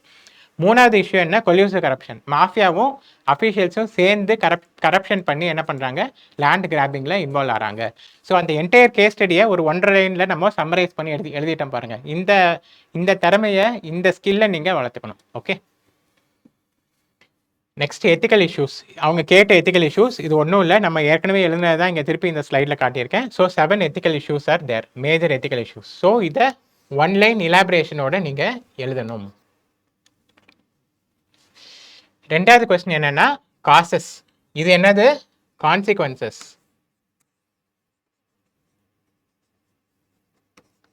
ரெண்டாவது கொஸ்டின் கேட்டிருக்கிறது நத்திங் பட் காசஸ். ஏன் இந்த எத்திக்கல் இஷ்யூ நடக்குதுன்னா கொஸ்டின்லேயே கொடுத்த கண்டென்ட் தான் lack of literacy and lack of awareness. Illiteracy and lack of awareness about grievance redressal mechanism. எப்படி அவங்களோட குறைகளை நிவர்த்தி பண்ணிக்கிறது அப்படின்றது மக்களுக்கு தெரியல. அதே சமயம் இல்லிட்ரேட்டாகவும் இருக்காங்க. Next lack of transparency and red tapism in government functioning. இதனால என்ன நடக்குது, அவங்களால ரெஸ்பான்சிவ்னஸ் வந்து புவர் ஆயிடுது. Poor responsiveness. ஓகே, எப்படி இஷ்யூஸையும் கான்சிக்வன்ஸையும் கனெக்ட் பண்ணுறேன்னு பாருங்க. Next bureaucratic mentality of officials resulting in poor responsiveness. இதையும் இதோட லிங்க் பண்ணிக்கிறேன். ரெண்டு டிஃப்ரெண்ட் கீவேர்ட்ஸ். முதல்ல டிரான்ஸ்பரன்சி அண்ட் ரெட் டேபிசம். இதனால ரெஸ்பான்சிவ்னஸ் குறையுது. பியூரோக்ராட்டிக் மென்டாலிட்டினா சிட்டிசன்ஸை சர்வ் பண்ணுறதுக்கான மென்டாலிட்டி எண்ணமே அவங்களுக்கு இல்லை. Bureaucratic mentality or bureaucratic attitude அப்படின்னு சொல்லுவோம் தியரியில். So that is also resulting in poor responsiveness. அடுத்து inefficient accountability mechanism. இது என்ன ஏன் காரணமா இருக்கு, தப்பு செஞ்சாலும் wrong doers are not punished. wrong doers are not punished. இப்போ தப்பு செஞ்சுமே தண்டிக்கப்படலைன்னா ஆட்டோமேட்டிக்காக என்ன ஆகும், நம்ம தப்பு செய்வோம்னு கான்ஃபிடன்ஸ் இன்க்ரீஸ் ஆகிடும். அடுத்து லேக் ஆஃப் பார்கெனிங் பவர். இந்த 5, 6, 7 சேர்ந்து பார்ப்போம். லேக் ஆஃப் பார்கெனிங் பவர் தான் என்னன்னு சொல்கிறேன். அடுத்து judiciary is not an option. ஏன் நாட் அன் ஆப்ஷன், கோர்ட்டுக்கு ஏன் போக முடியாதுன்னா இந்த process is costly and lengthy. கோர்ட்டுக்கு கேஸ் ஃபைல் பண்ணோம் அப்படின்னா it is a very lengthy process. இவங்க எல்லாருமே ஆல்ரெடி என்னது புவராக இருக்காங்க. அப்படி இருக்கும்போது இவங்களுக்கு கோர்ட்டு அந்த கேஸ் நடத்துறதுக்கு செலவு பண்ணுறதுக்கு போதுமான அளவு சஃபிஷியன்ட் ஃபைனான்சஸ் இருக்காது. Next livelihood is lost in the process of grievance redressal. இந்த மாதிரி ஒரு பிரச்சனை இருக்குன்னு கவர்மெண்ட் ஆஃபீஸ்க்கு ஏறி இறங்கி அலைஞ்சிட்டு இருந்தாங்கன்னா டெய்லி அவங்களோட வாழ்வாதாரம் பாதிக்கப்படும். மோஸ்ட்டாக இந்த புவர் பீப்புள் என்னவா இருப்பாங்க, டெய்லி வேஜ் ஒர்க்கர்ஸாக இருப்பாங்க. ஸோ ஒரு நாள் அவங்க வேலைக்கு போகாமல் கவர்மெண்ட் ஆஃபீஸ் போனாங்கன்னா அந்த நாள் சம்பளம் கட்டு. அந்த மாதிரி எத்தனை நாளைக்கு போவாங்க, எத்தனை நாள் போனாலும் அத்தனை நாள் சம்பளம் கட் ஆகும். அப்படி இருக்கும்போது ஒரு ஸ்டேஜில் இருக்கிறதும் போயிட்டு நம்மளுக்கு எதுவுமே கிடைக்காம போயிடும்னு என்ன பண்ணுவாங்க, அந்த கிரீவன்ஸ் அப்படியே விட்டுட்டு நம்ம வேலைக்கு போக ஆரம்பிச்சிருவாங்க. ஓகே, லேக் ஆஃப் பார்கெனிங் பவர்னா என்னென்னா இவங்க புவராக இருக்கிறதுனால இவங்களோட வாய்ஸ் இஸ் அன்ஹர்டு. இவங்களோட குரலை கேட்கறதுக்கு யாரும் ரெடியாக இல்லை. அப்படி இருக்கும்போது என்ன பண்ணணும், இவங்களுக்கு வாய்ஸ் கொடுக்கணும்னா அது யாரால முடியும், CSOs or civil society organisations. Okay, அவங்களால தான் முடியும். ஸோ இது எல்லாமே கவர்னன்ஸோட ஒத்து இருக்கிற ஒரு சப்ஜெக்ட். இது எத்திக்ஸ்ன்னு பார்த்தா எத்திக்ஸ், அதே சமயம் கவர்னன்ஸ்ன்னு பார்த்தா கவர்னன்ஸ். மூணாவது கேள்வி, கோர்ஸ் ஆஃப் ஆக்ஷன். இந்த மாதிரி கேசஸை நீங்கள் டிஸ்ட்ரிக்ட் மேஜிஸ்ட்ரேட்டாக இருக்கீங்க. டிஸ்ட்ரிக்ட் மேஜிஸ்ட்ரேட்னா டிஸ்ட்ரிக்ட் கலெக்டர் தான். ஸோ இனி இதை தடுக்கணும்னா என்ன கோர்ஸ் ஆஃப் ஆக்ஷன், என்ன பண்ணணுன்றாங்க. கோர்ஸ் ஆஃப் ஆக்ஷன் எப்படி இருக்கணும், இதை ஞாபகம் வச்சுக்கோங்க. ஸ்டெப் பை ஸ்டெப்பாக இருக்கணும்.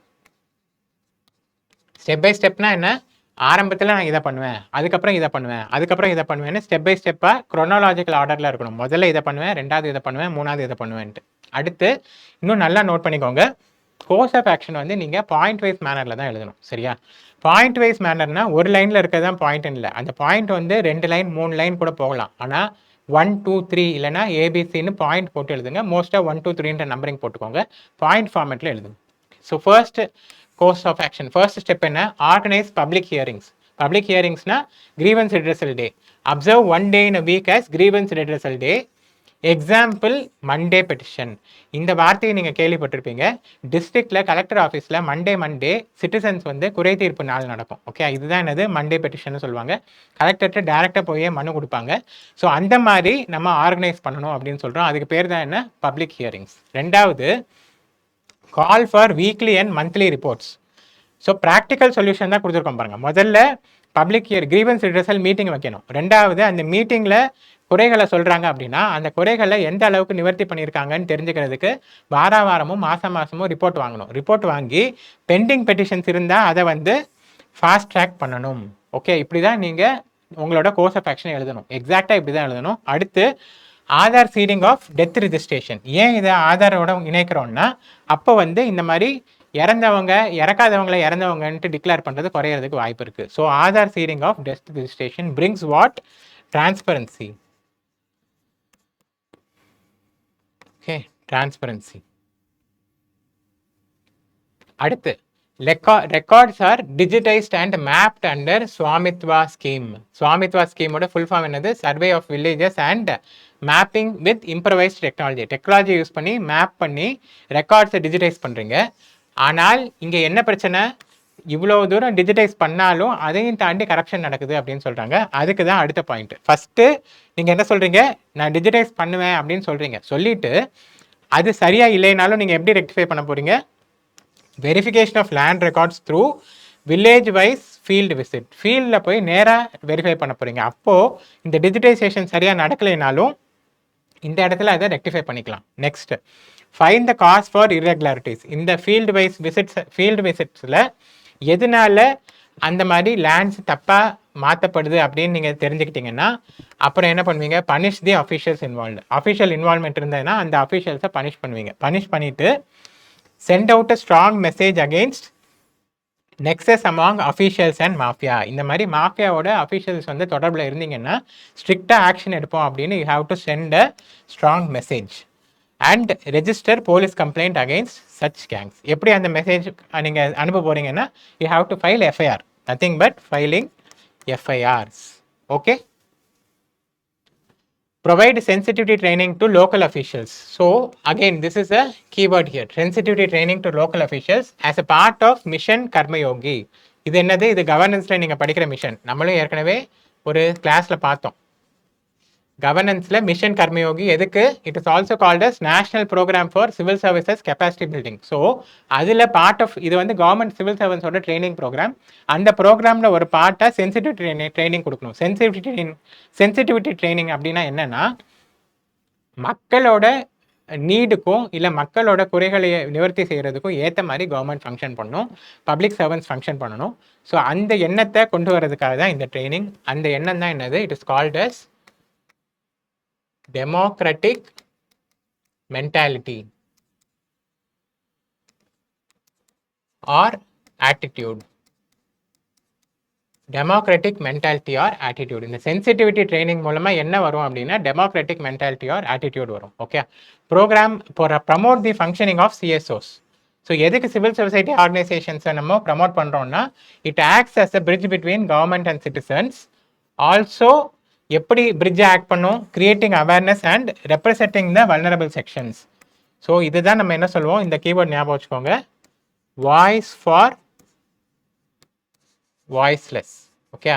குரல் இல்லாதவங்களுக்கு குரல் கொடுக்கறது யாரால முடியும், சிவில் சொசைட்டி ஆர்கனைசேஷன்ஸால் முடியும். எப்படி அவங்க வந்து விழிப்புணர்வு கிரியேட் பண்ணுவாங்க, அவேர்னஸ் கிரியேட் பண்ணுவாங்க, அதே சமயம் இந்த வல்னரபிள் செக்ஷன்ஸோட குறைகளை ரெப்ரசன்ட் பண்ணுவாங்க. ஓகே. இவங்களுக்குன்னு வாய்ஸ் இல்லைனாலும் இந்த சிஎஸ்ஓஸ் மூலமாக அவங்களோட வாய்ஸை வெளியில் கொண்டு வர முடியும். ஸோ 2 கேஸ் ஸ்டடி முடிஞ்சிருச்சு. 3வது case study, India has hundreds of shelter Holmes.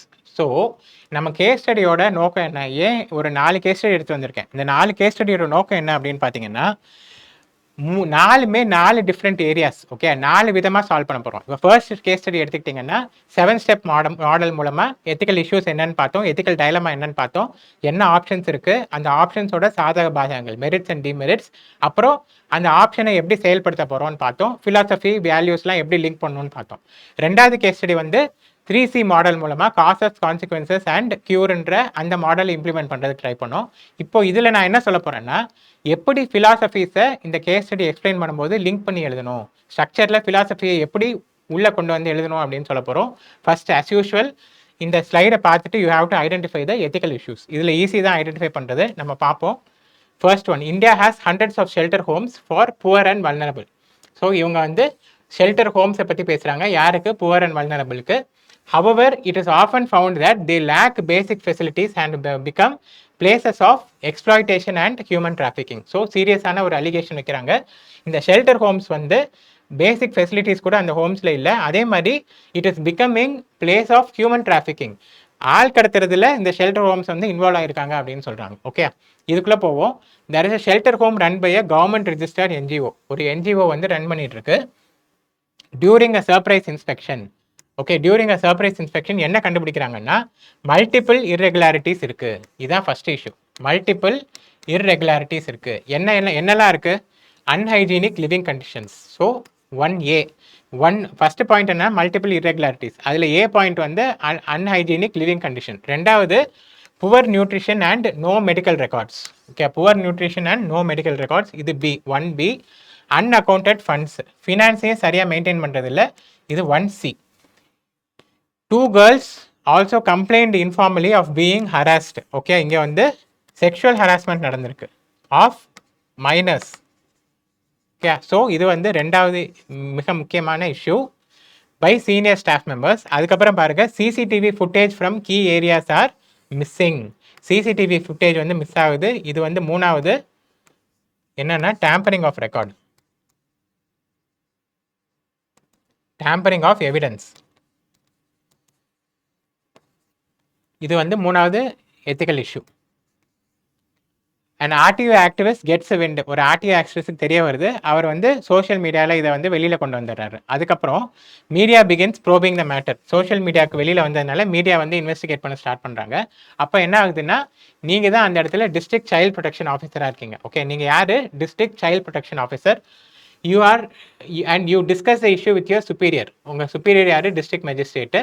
அப்போ என்ன சொல்கிறாங்கன்னா, you are advise to subtly handle the issue. இந்த இஷ்யூவில் வந்து கோ ஸ்லோ அப்படின்னு சொல்கிறாங்க. ஏன் அப்படி சொல்கிறாங்க? The NGO is backed by a senior MLA who also heads the local child welfare committee. நீங்கள் வந்து district child protection officer, child welfare committee, இந்த லைன்லேயே இருக்கிற ஒரு கமிட்டியோட ஹெட் யார்? Local MLA. அந்த எம்எல்ஏக்கும் இந்த என்ஜிஓக்கும் லிங்க் இருக்குது அப்படின்னு சொல்கிறாங்க. அப்போ என்ன ஆகுது? பொலிட்டிசைசேஷன் ஆஃப் கவர்மெண்ட் இன்ஸ்டிடியூஷன்ஸ் நடக்குதா? இதுதான் என்னது? நாலாவது இஷ்யூ. இப்போ புரியுதா? இவ்வளோ தான் கேஸ் ஸ்டடி. இதோட முடிஞ்சது. அதுக்கப்புறம் கொஸ்டின் ஆரம்பிக்கிறது. 4 இஷ்யூ இதில் ஐடென்டிஃபை பண்ணியிருக்கோம். ஓகே, ஸோ இதில் கொஸ்டின் என்ன? Will you face any crisis of conscience? இந்த கொஸ்டினை நோட் பண்ணுங்கள், கொஞ்சம் டிஃப்ரெண்ட்டான question. Will you face any crisis of conscience in the case? If yes, then explain how. If no, then give justification. Crisis இந்த கொஸ்டினை பார்ப்போம். இது கொஞ்சம் வித்தியாசமான கொஸ்டின்.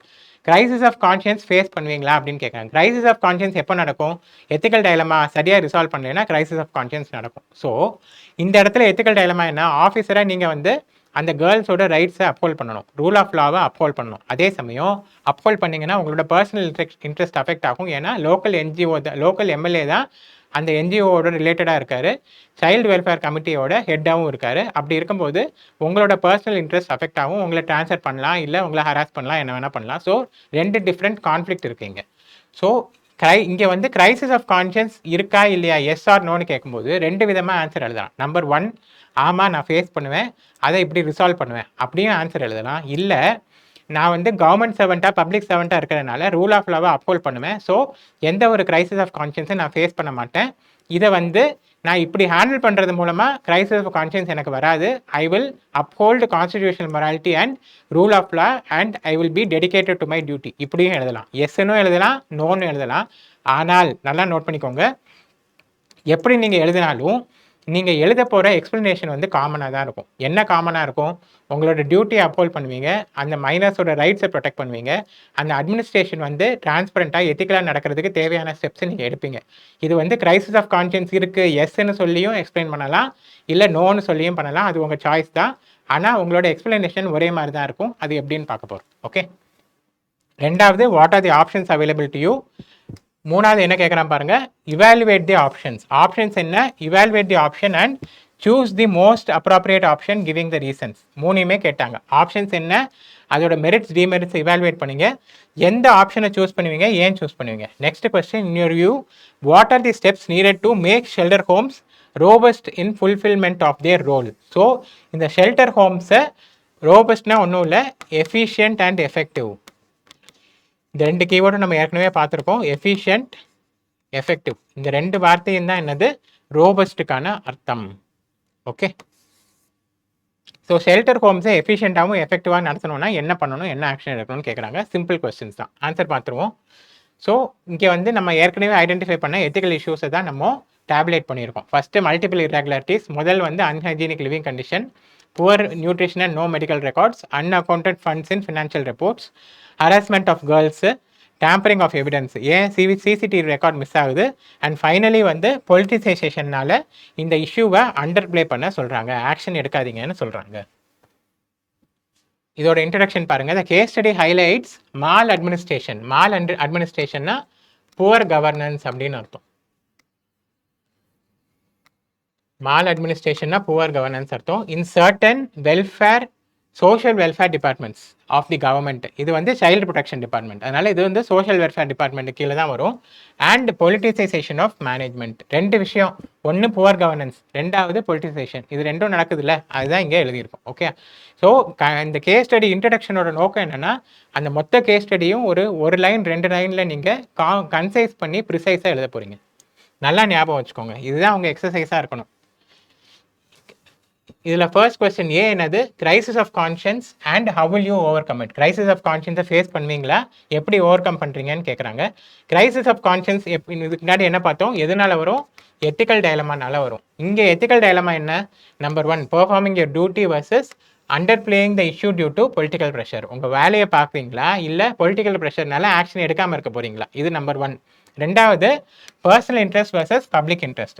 ஸோ அந்த கேர்ள்ஸோட ரைட்ஸை ப்ரொடெக்ட் பண்ணுறது தான் என்னது, rule of law, public interest. அதே சமயம் உங்களை ஹராஸ் பண்ணுவாங்க, நீங்கள் பயந்து ஆக்ஷன் எடுக்காமல் இருந்தீங்கன்னா பர்சனல் இன்ட்ரெஸ்ட். ஸோ இது ரெண்டு தான் எத்திக்கல் டயலமா. இது ரெண்டுனால தான் உங்களுக்கு என்ன வரும், கிரைசிஸ் ஆஃப் கான்ஷியன்ஸ் வரும். இதை எப்படி ரிசால்வ் பண்ண போகிறீங்க, ஃபஸ்ட்டு இது எல்லாமே நம்ம ஃபிலாசபிக்கல் லிங்கேஜ், வேல்யூ லிங்கேஜ். என்ன வேல்யூ லிங்க் பண்ணுறோம், justice as a cardinal value. இந்த கார்டினல் வேல்யூன்றது எதில் வரும்னா, வர்ச்சு எத்திக்ஸ்னு ஒரு ஃபிலாசபி இருக்கு. இந்த வர்ச்சு எத்திக்ஸோட ப்ராப்பனன்ஸ் யாருன்னா சாக்ரேட்ஸ், பிளாட்டோ, அரிஸ்டாட்டில். இந்த 3 பேரும் தான் வர்ச்சு எத்திக்ஸோட ப்ராப்பனன்ஸு. இந்த வர்ச்சு எத்திக்ஸில் 4 வேல்யூ சொல்லுவாங்க. இந்த 4 வேல்யூவில் மிக முக்கியமான ஒரு வேல்யூ என்னது, ஜஸ்டிஸ். ஸோ அந்த வேல்யூவை நீங்கள் அப்போல்ட் பண்ணணும்னா நீங்கள் என்ன பண்ணணும், you have to resolve the crisis of conscience in the name of public interest. Okay, public interest uphold பண்ணுற மாதிரி உங்கள் ஆக்ஷன்ஸ் நடக்கணும். அது அப்போல்ட் ஆனால் என்ன ஆகும், ஜஸ்டிஸ் அப்போல்ட் ஆகும், நீதி நிலைநாட்டப்படும். அடுத்து கேட்டகாரிக்கல் இம்பரேட்டிவ் நம்ம பார்த்துருக்கோம் எத்திக்ஸ் அண்ட் இன்டர்நேஷ்னல் ரிலேஷன்ஸில். இது யார் கொடுத்தது, காண்ட் அப்படின்னு ஒரு திங்கர் கொடுத்தது. இது என்ன திங்கர், அப்படி ஒரு யார் என்ன திங்கர் அப்படின்னு பார்த்தா deontologist. Kant is a deontological thinker. இதில் ஃபர்ஸ்ட் பிரின்சிபல் என்ன யூஸ் பண்ணுறோம், பிரின்சிபல் ஆஃப் ரிவர்சல்ஸ். இந்த பிரின்சிபல் ஆஃப் ரிவர்சல்ஸ் என்ன சொல்லும், கொஞ்சம் ஞாபகப்படுத்தி பார்த்தீங்கன்னா தெரியும். ஒருவேளை நீங்கள் அந்த கேர்ள்ஸாக இருந்தீங்க அப்படின்னா நீங்கள் எப்படி ஆஃபீஸர்ஸ் ஆக்ட் பண்ணணும்னு நினைப்பீங்களோ அதே மாதிரி தான் நீங்கள் இப்போ ஆக்ட் பண்ணணும். ஓகே, புரியுதா, two your actions in a way that you will expect it to be done. நீங்கள் அந்த பொசிஷனில் இருந்தீங்க அப்படின்னா எப்படி ஆக்ட் பண்ணணும்னு நினைப்பீங்களோ நம்புவீங்களோ அதே மாதிரி தான் நீங்கள் ஆக்ட் பண்ணணும்னு சொல்கிறது தான் என்னது, பிரின்சிபல் ஆஃப் ரிவர்சல். ரெண்டாவது கேட்டகாரிக்கல் இம்பரேட்டிவ் வந்து writing the wrong done to others. ஒருத்தருக்கு அநீதி இழைக்கப்பட்டிருக்கு அப்படின்னா அந்த அநீதியை திருத்த வேண்டியதான் என்னது, உங்களோட கடமை as a civil servant. Civil சர்வெண்ட்டும் உங்களோட கடமை வந்து நீதியை நிலைநாட்டணும். அநீதி இழைக்கப்பட்டிருக்குன்னா அந்த அநீதிக்கு சொல்யூஷன் தேடணும். ஓகே, ஸோ இந்த 2 ஃபிலாசபிக்கல் ஆஸ்பெக்ட் படியும் நீங்கள் இந்த கேஸ் ஸ்டடியை எக்ஸ்பிளைன் பண்ணலாம், ஜஸ்டிஃபை பண்ணலாம். உங்கள் கிரைசிஸ் ஆஃப் கான்ஷியன்ஸை ரிசால்வ் பண்ணுறதுக்கு இப்படி தான் ஜஸ்டிஃபிகேஷன் கொடுக்கணும். புரியுதா? மூணாவது ஃபிலாசபி டெடிகேஷன் டு டியூட்டி. இது வந்து value, civil services values. Civil services வேல்யூஸில் ஒன்று டெடிகேஷன் டு டியூட்டி. எதில் மென்ஷன் ஆயிருக்கு, கோட் ஆஃப் எத்திக்ஸில் மென்ஷன் ஆயிருக்கு. இந்த கோட் ஆஃப் எத்திக்ஸை யார் கொடுத்துருக்காங்கன்னா second ARC, second administrative reforms commission. இதெல்லாம் நீங்கள் எத்திக்ஸ் தியரி பார்ட் படிக்கும்போது இதில் கண்டிப்பாக பார்ப்பீங்க. ஸோ கேஸ் ஸ்டடி வந்து நீங்கள் படிக்கிற தியரியை தான் அந்த கேஸ் ஸ்டடிக்கு ஏற்ற மாதிரி மாற்றி ஸ்ட்ரக்சரைஸ் பண்ணி எழுத போகிறீங்க. ஓகே, நாலாவது என்னது, providing voice to voiceless. So crisis of conscience resolve பண்ணுறதுக்கு எதை பேக்கிங்காக கொடுக்குறீங்கன்னா அவங்க வாய்ஸே இல்லாத ஒரு வல்னரபிள் செக்ஷனுக்கு வாய்ஸ் ப்ரொவைட் பண்ண வேண்டியது உங்களோட கடமை. இங்கே யார் அந்த மாதிரி இருக்காங்க, யங் கேர்ள்ஸ். இந்த கேர்ள்ஸ் யாரு, சில்ட்ரன். குழந்தைங்களுக்கு அவங்களோட கஷ்டங்களை வந்து வெளிக்காட்டுறதுக்கான வாய்ஸ் இருக்காது இல்லை. So you are acting as the protectors of children. Okay, and finally வந்து என்னது, இந்த ஃபிலாசபி அகைன் நிஷ்காம கர்மான்றது ஒரு இம்பார்ட்டன்ட் ஃபிலாசபி. நிஷ்காம கர்மா என்ன சொல்லும்னா உங்களோட கடமையை செய்ய வேண்டியது தான் நீங்கள் ஆஸ் அ சிவில் சர்வெண்ட்டாக செய்ய வேண்டிய வேலை. ஓகே, அந்த கடமையை செய்கிறதுனால, கரெக்டாக செய்கிறதுனால ஏதாவது ஒரு பாதம் உங்களுக்கு ஏற்படுத்துது அப்படின்னா, for example you are being harassed, இதில் வந்து கரெக்டாக ஆக்ஷன் இருக்கிறதுனால எம்எல்ஏ உங்களை ஹராஸ் பண்ணுறாரு அப்படின்னா அந்த ஹராஸ்மெண்ட்டை as a part of the duty நீங்கள் ஏற்றுக்க தான் செய்யணும். அப்படின்றது தான் என்னது, நிஷ்காம கர்மா. Do your duty, do your duty. அந்த டியூட்டினால வர பலன்களை நீங்கள் ஏற்றுக்கிட்டு ஆகணுன்றதான் என்னது நிஷ்காம கர்மா. இது எந்த ஃபிலாசபி சொல்லுதுன்னா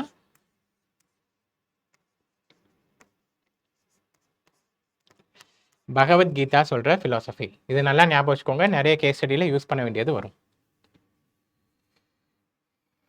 ரெண்டாவது என்ன கேட்குறாங்க, options available and analyse the options. So இந்த இடத்துல இன்னொன்று புரிஞ்சுக்கோங்க, ஆப்ஷன்ஸ் அவைலபிள் அண்ட் அனலைஸ் வந்து சில சமயம் ஒன்றா சேர்த்து கேட்பாங்க. சில சமயம் என்ன பண்ணுவாங்கன்னா 2 சப்டிவிஷனாக கேட்பாங்க. பி சப்டிவிஷனில் what are the options available, சியில் வந்து what are the evaluate the options or critically analyse the ஆப்ஷன்ஸ்னு பிரித்து கேட்டாலும் நீங்கள் என்ன பண்ணணும்னா ரெண்டையும் சேர்த்து முதல்ல ஆப்ஷன் எழுதிட்டு அதுக்கு கீழேயே மெரிட்ஸ் டிமெரிட்ஸ், ஆப்ஷன் எழுதிட்டு மெரிட்ஸ் டிமெரிட்ஸ் அப்படி தான் பண்ணணும்.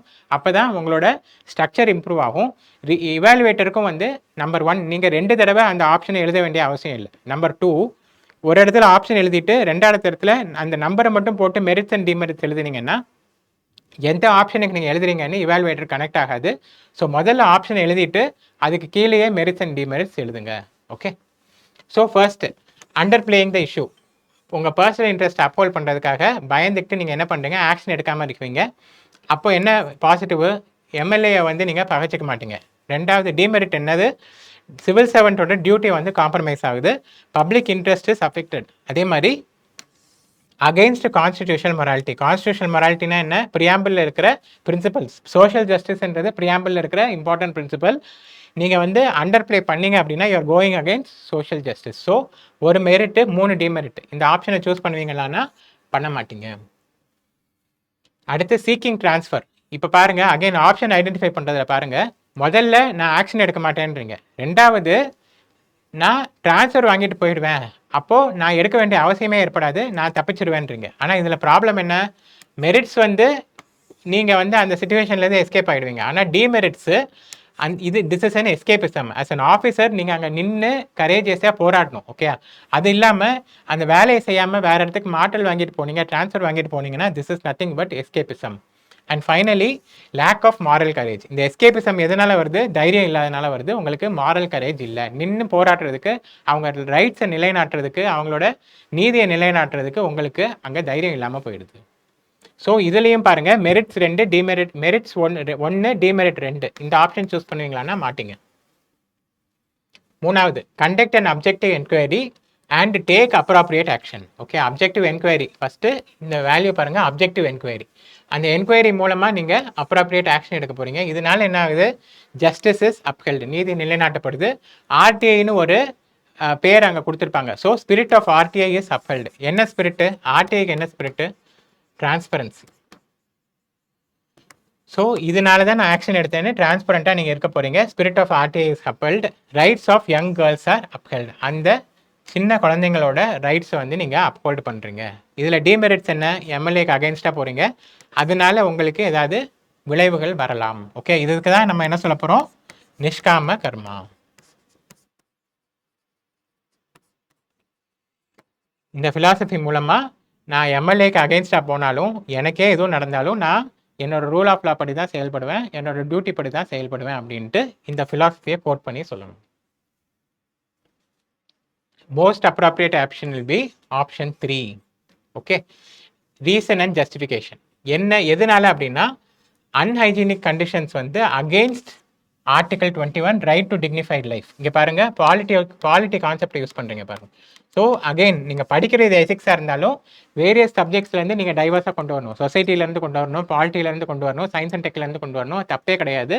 ஸோ ஆர்டிகல் 21 அப்போல் பண்ணணும்னா அன்ஹைஜீனிக் கண்டிஷன்ஸை நம்ம ஆக்ஷன் எடுத்து ரெக்டிஃபை பண்ணணும். அடுத்து என்கொயரியில் வந்து அப்ஜெக்டிவிட்டி மெயின்டைன் பண்ணணும், respecting the spirit of RTI. So RTI ஸ்பிரிட்டை எப்படி நீங்கள் ரெஸ்பெக்ட் பண்ணுவீங்க, by upholding transparency and accountability.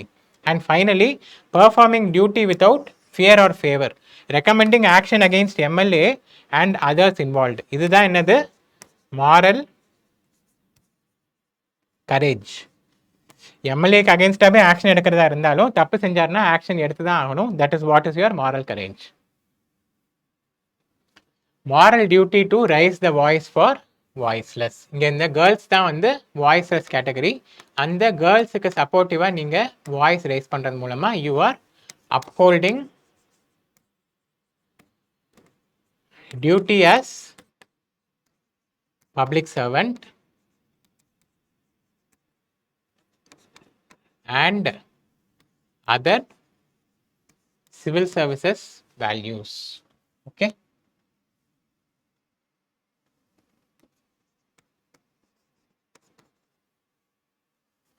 Okay. So அடுத்து இந்த மாதிரி விஷயம் நடக்காமல் இருக்கணும்னா என்ன ஸ்டெப் எடுக்கணும்? Formulate SOPs for maintenance of medical and financial record. So record maintain பண்ணுறதுக்குன்னு ஏதோ ஒரு ப்ரொசீஜர் இருக்கும், அந்த எஸ்ஓபியை ஃபாலோ பண்ணணும் அப்படின்னு சொல்கிறீங்க. ஸோ நம்மளுக்கு என்னென்னு தெளிவாக தெரியாத போது நீங்கள் என்ன வேர்டு யூஸ் பண்ணுவீங்க? எஸ்ஓபி ஆர் ஸ்டாண்டர்ட் ஆப்ரேட்டிங் ப்ரொசீஜர்ஸ்னு யூஸ் பண்ணணும். ஷார்ட் டேர்ம் எழுதக்கூடாது, ஃபுல் ஃபார்மில் எழுதிட்டு ப்ராக்கெட்டில் எஸ்ஓபின்னு எழுதுங்க. அடுத்து பீரியாடிக் ஆடிட்டரிங் and monitoring the flow of funds. So அந்த அக்கௌண்டிங் ஒழுங்காக நடக்குதா, ரெக்கார்ட் கரெக்டாக மெயின்டைன் பண்ணுறாங்களான்னு பார்க்குறது எது மூலமாக நடக்கும்? ஆடிட்டிங் மூலமாக நடக்கும், சர்ப்ரைஸ் செக்ஸ் மூலமாக நடக்கும். ஸோ எதுக்காக? அந்த ஃபினான்ஸ் ஃபண்டு ஃப்ளோ வந்து கரெக்டாக நடக்குதான்ட்டு ஆடிட்டிங் மூலமாக நீங்கள் வெரிஃபை பண்ணுறீங்க. அடுத்து surprise inspections to ensure proper functioning. உண்மையிலேயே எல்லாமே சொன்னபடி தான் இருக்கா அப்படின்ட்டு சர்ப்ரைஸ் இன்ஸ்பெக்ஷன்ஸ் மூலமாக நீங்கள் பார்க்க போகிறீங்க. And finally psychological counselling and grievance redressal mechanism. So எந்த செக்ஷுவல் ஹராஸ்மெண்ட்டாக இருக்கட்டும் இல்லை வேறு ஏதாவது கம்ப்ளைண்ட்டாக இருக்கட்டும், அந்த கேர்ள்ஸுக்கு அனானிமஸாக கம்ப்ளைண்ட் பண்ணுறதுக்கு, அந்த கேர்ள்ஸுக்கு அனானிமஸாக கம்ப்ளைண்ட் பண்ணுறதுக்கு ஃபெசிலிட்டி ஏற்படுத்தி தரப்போகிறீங்க. ஓகே. நெக்ஸ்ட் என்ன பண்ண போகிறீங்க? You are creating awareness against good touch and bad touch இந்த கான்டெக்ஸ்ட் ஆஃப் செக்ஷுவல் ஹராஸ்மெண்ட். இது நீங்கள் கண்டிப்பாக கேள்விப்பட்டிருப்பீங்க. ஆனால் இது எத்திக்ஸ் எழுதும்போது எழுதணும்னு தோணாது. ஆனால் இந்த மாதிரி நீங்கள் பாயிண்ட்ஸ் எழுதும்போது தான் என்ன ஆகும்னா, your value of the answer will increase. So ரொம்ப காமனாக நீங்கள் கேள்விப்படுறது தான், ஆனால் எழுதணும்னு தோணணும். ஓகே. இது எப்படி தோணும்னா, ரிப்பீட்டடாக நீங்கள் பிவைக்யூஸை பார்த்து பிரெயின் ஸ்டார்ம் பண்ணும்போது இதை எழுதலான்ட்டு நீங்கள் டிஸ்கஷன் மூலமாக உங்களோட ஆன்சர்ஸை இம்ப்ரூவ் பண்ண ஆரம்பிப்பீங்க. ஓகே. ஸோ இது வரைக்கும் நீங்கள் கேஸ் ஸ்டடி அப்ரோச் பண்ணாமல் இருந்தீங்கன்னா, இந்த கிளாஸை ஸ்டார்டிங்காக வச்சுக்கிட்டு நம்ம ஃபாலோ பண்ணுற இந்த ஸ்ட்ரக்சர்ட் ஸ்டெப்ஸ் மூலமாக start analyzing case studies of previous year questions. Create avenues for anonymous reporting. இதுதான் நம்ம ஏற்கனவே பேசணும். எதுக்காக? Without fear of retribution. Complaint பண்ணுறதுனால நம்மளை திருப்பியும் ஹராஸ் பண்ணுவாங்க அப்படின்ற பயம் இல்லாமல் இருக்கிறதுக்கு அனானிமஸ் ரிப்போர்ட்டிங் கொடுக்கணும். Register complaints again under POCSO act, prevention of child sexual offences act. இதில் மைனர் கேர்ள்ஸ்ன்னு வரதுனால இந்த ஆக்டை கண்டிப்பாக மென்ஷன் பண்ணணும். அகெயின் இது வந்து கவர்னன்ஸ் ஆஸ்பெக்டில் நீங்கள் படிக்கிற விஷயந்தான், அதை நீங்கள் எத்திக்ஸில் கொண்டு வரணும். டீபொலிட்டிசைஸ் மேனேஜ்மெண்ட். இங்கே பொலிட்டிசேஷன் எப்படி நடக்குது? எம்எல்ஏ வந்து அந்த என்ஜிஓவோட லிங்க் ஆகிருக்காரு. ஸோ அந்த மாதிரி பொலிட்டிசைசேஷன் நடக்காமல் டீபொலிட்டிசைசேஷன் பண்ணணும். எதுக்காக? To ensure proper functioning of social welfare institutions. Okay. So இந்த கேஸ் ஸ்டடி பார்த்தீங்கன்னா நம்ம தியரியில் எத்திக்ஸ் இன் பப்ளிக் அட்மினிஸ்ட்ரேஷன் ஒரு கிளாஸ் பார்த்தோம். அந்த கிளாஸோட ப்ராக்டிக்கல் ஆஸ்பெக்ட் தான் இந்த பர்டிகுலர் கேஸ் ஸ்டடீஸில் நம்ம பார்த்துட்டு இருக்கோம் இப்போ. ஓகே. லாஸ்ட் கேஸ் ஸ்டடி இன்னைக்கு. ஸோ இதை பார்த்துட்டு நம்ம வில் ஸ்டாப் இட். ஓகே. இந்த கேஸ் ஸ்டடி பார்த்தீங்கன்னா 2025 மோஸ்ட் ரீசெண்ட் எத்திக்ஸ் பேப்பரில் வந்த கேஸ் ஸ்டடி. இதை எப்பயும் போல் ஃபஸ்ட்டு பொறுமையாக படிச்சுட்டு, இதில் இஷ்யூஸ் பெருசாக இருக்காது, ரொம்ப சிம்பிளான இஷ்யூ தான். ஆனால் இதை எப்படி நம்ம ஐடென்டிஃபை பண்ணி எப்படி எழுத போகிறோன்றதை தெளிவாக பார்த்துடலாம். இது கொஞ்சம் வித்தியாசமான கேஸ் ஸ்டடி. ஏன்னா இதில் மற்ற கேஸ் ஸ்டடி மாதிரி பெருசாக எத்திக்கல் இஷ்யூஸ் இருக்காது. ஆனால் அனாலிசிஸில் ரொம்ப தெளிவு தேவை இந்த கேஸ் ஸ்டடியில். அப்போ தான் நல்ல மார்க் வாங்க முடியும். ஸோ ஒரு தடவை இதை கோத்ரூ பண்ணிடுங்க. படிக்க ஆரம்பிக்கலாமா? Vijay was a deputy commissioner. எங்கே இருக்காரு? டெப்டி கமிஷனராக இருக்காரு. Of a remote hilly district, northern ஸ்டேட்டில், நார்த்தில் இருக்கிற ஒரு ரிமோட் ஹில்லி டிஸ்ட்ரிக்டில் டெப்டி கமிஷனராக இருக்கார். இந்த month of August heavy rains வருது. ஹெவி ரெயின்ஸ் வரதுனால என்ன ஆகுது? க்ளவுட் பர்ஸ்ட்னால ஹெவி ரெயின்ஸ் வருது. இந்த damage was heavy and especially the damage is heavy in the complete state, especially இந்த அஃபெக்டட் டிஸ்ட்ரிக்ட். நீங்கள் இருக்கிற டிஸ்ட்ரிக்டில் வந்து ஹெவி டேமேஜ் இருக்குது. The complete road network and telecommunication is disrupted. இது ரொம்ப முக்கியம். கம்ப்ளீட் ரோட் நெட்ஒர்க்கும் டெலிகம்யூனிகேஷனும் டிஸ்டர்ப்ட் ஆகிடுச்சு. அந்த buildings were damage extensively. People's houses have been destroyed and they were forced to stay in open. So வீடெல்லாம் டெஸ்ட்ராய் ஆகிடுச்சு. அவங்க வந்து மக்கள் வந்து அந்த ஃப்ளட்லேயும் அந்த மழையிலையும் வெளியிலேயே தான் தங்கியிருக்காங்க. 200 people ஹவ் பீன் கில்டு. 200 பேருக்கு மேலே இறந்துருக்காங்க. 5,000 badly injured. Civil administration and Vijay got activated and start conducting rescue and relief operations. So rescue and relief ஆரம்பிச்சிருச்சு. டெம்பரரி ஷெல்டர் கேம்ப்ஸ் கிரியேட் பண்ணியாச்சு, ஹாஸ்பிட்டல்ஸ் கிரியேட் பண்ணியாச்சு, மெடிக்கல் ஃபெசிலிட்டிஸு கிரியேட் பண்ணியாச்சு. ஓகேயா? அதுக்கப்புறம் வந்து ரொம்ப முடியாதவங்களை மற்ற ஏரியாஸுக்கு இவாக்குவேட் பண்ணுறதுக்கு ஸ்டெப்ஸும் எடுத்தாச்சு. ஸோ ஆஸ் அ டிஸ்ட்ரிக்ட் அட்மினிஸ்ட்ரேஷனில் டெப்டி கமிஷனராக நீங்கள் செய்ய வேண்டிய வேலையை கரெக்டாக செஞ்சிட்ருக்கீங்க. இப்போ என்ன ஆகுதுன்னா, Vijay got a message from his home town. எங்கள் கேரளாவில் அவர் ஹோம் டவுன்லேருந்து ஒரு மெசேஜ் வருது. His mother was seriously sick. After 2 days Vijay received unfortunate message that mother has expired. இனிஷியலாக மதர் உடம்பு முடியாமல் இருக்காங்கன்ட்டு ஃபஸ்ட்டு உங்களுக்கு தெரிய வருது. 2 நாள் கழித்து இறந்துட்டாங்கன்னு தெரிய வருது. Vijay has no close relatives except one elder sister who is a US citizen and staying there for last several years. உங்களோட சிஸ்டர் வந்து என்ன பண்ணுறாங்க, யூஎஸில் ரொம்ப காலமாக வாழ்ந்துட்டு வராங்க. வேறு பெருசாக க்ளோஸ் ரிலேட்டிவ்ஸ் இல்லை. இந்த மீன் டைம் த சிச்சுவேஷன் இந்த அஃபெக்டட் டிஸ்ட்ரிக்ட் டிட்டோரியேட்டட். இன்னும் மழை பெஞ்சு இன்னும் டேமேஜ் எக்ஸ்டென்சிவ் ஆகுது, நிலைமை மோசமாக போயிடுது. At the same time continuous messages were coming on his mother's mobile from his hometown to reach earliest for performing last rites to his mother. So அவங்க மதருக்கு last rights perform பண்ணுறதுக்கு இமீடியட்டாக கிளம்பி வாங்க அப்படின்ட்டு மெசேஜ் மேலே மெசேஜ் வந்துக்கிட்டே இருக்குது. So ரொம்ப ரொம்ப சிம்பிளான கேஸ் ஸ்டடி. எதுனா, நீங்கள் அந்த டிஸ்ட்ரிக்ட் நார்த்தில் இருந்து உங்கள் டிஸ்ட்ரிக்டில் இருக்கிற வேலையை பார்க்க போகிறீங்களா, ரெஸ்கியூ அண்ட் ரிலீஃப் பார்க்க போகிறீங்களா, இல்லை நீங்கள் உங்கள் கேரளாவில் இருக்கிற ஹோம் டவுனுக்கு வந்து டியூட்டி as a சன் நீங்கள் வந்து நிறைவேற்ற போகிறீங்களா? இவ்வளோ தான் இதில் எத்திக்கல் இஷ்யூ. வேறு கரப்ஷன் அது இதுன்னெலாம் வேறு எந்த எத்திக்கல் இஷ்யூவும் கிடையாது. இதை தான் நீங்கள் இதில் பிரச்சனை என்னென்னா, நிறைய எத்திக்கல் இஷ்யூ இருந்ததுன்னா நீங்கள் அதுக்கு கண்டென்ட் ஜென்ரேட் பண்ணி எழுதிடலாம். ஆனால் இதில் எத்திக்கல் இஷ்யூ ஒன்று தான். இந்த எத்திக்கல் இஷ்யூவை தெளிவாக அனலைஸ் பண்ணி எழுதுறதுல இந்த கேஸ் ஸ்டடியோட ஸ்ட்ரென்த் இருக்குது. இதை நம்ம எப்படி நல்லா பெர்ஃபார்ம் பண்ணுறது அப்படின்னு பார்ப்போம். கொஸ்டின்ஸ் பாருங்கள். What are the ethical dilemmas faced by Vijay? What are the options available with Vijay? Critically evaluate the options. அதுக்கப்புறம் which of the options do you think would be most appropriate? என்ன எத்திக்கல் டைலமா, என்ன options, ஒவ்வொரு ஆப்ஷன்லேயும் சாதக பாதகம் என்ன, எந்த option choose பண்ணும்? அகெயின் கொஸ்டினும் ரொம்ப சிம்பிள் தான், ஆனால் எக்ஸ்ப்ளனேஷனில் தான் இதோட வெயிட்டேஜே இருக்குது. பார்ப்போம். எத்திக்கல் டைலமா என்ன? Duty to public versus duty to family. Duty to public என்ன? இங்கே வந்து relief and rehabilitation, rescue and relief, இதை வந்து கேரி அவுட் பண்ணணும். டியூட்டி டு ஃபேமிலி வந்து மதர்ஸ் லாஸ்ட் ரைட்ஸ். ஸோ இந்த சப்ஹெட்டிங்கை எழுதிட்டு இதை வந்து இந்த மாதிரி எக்ஸ்பிளைன் பண்ணணும்.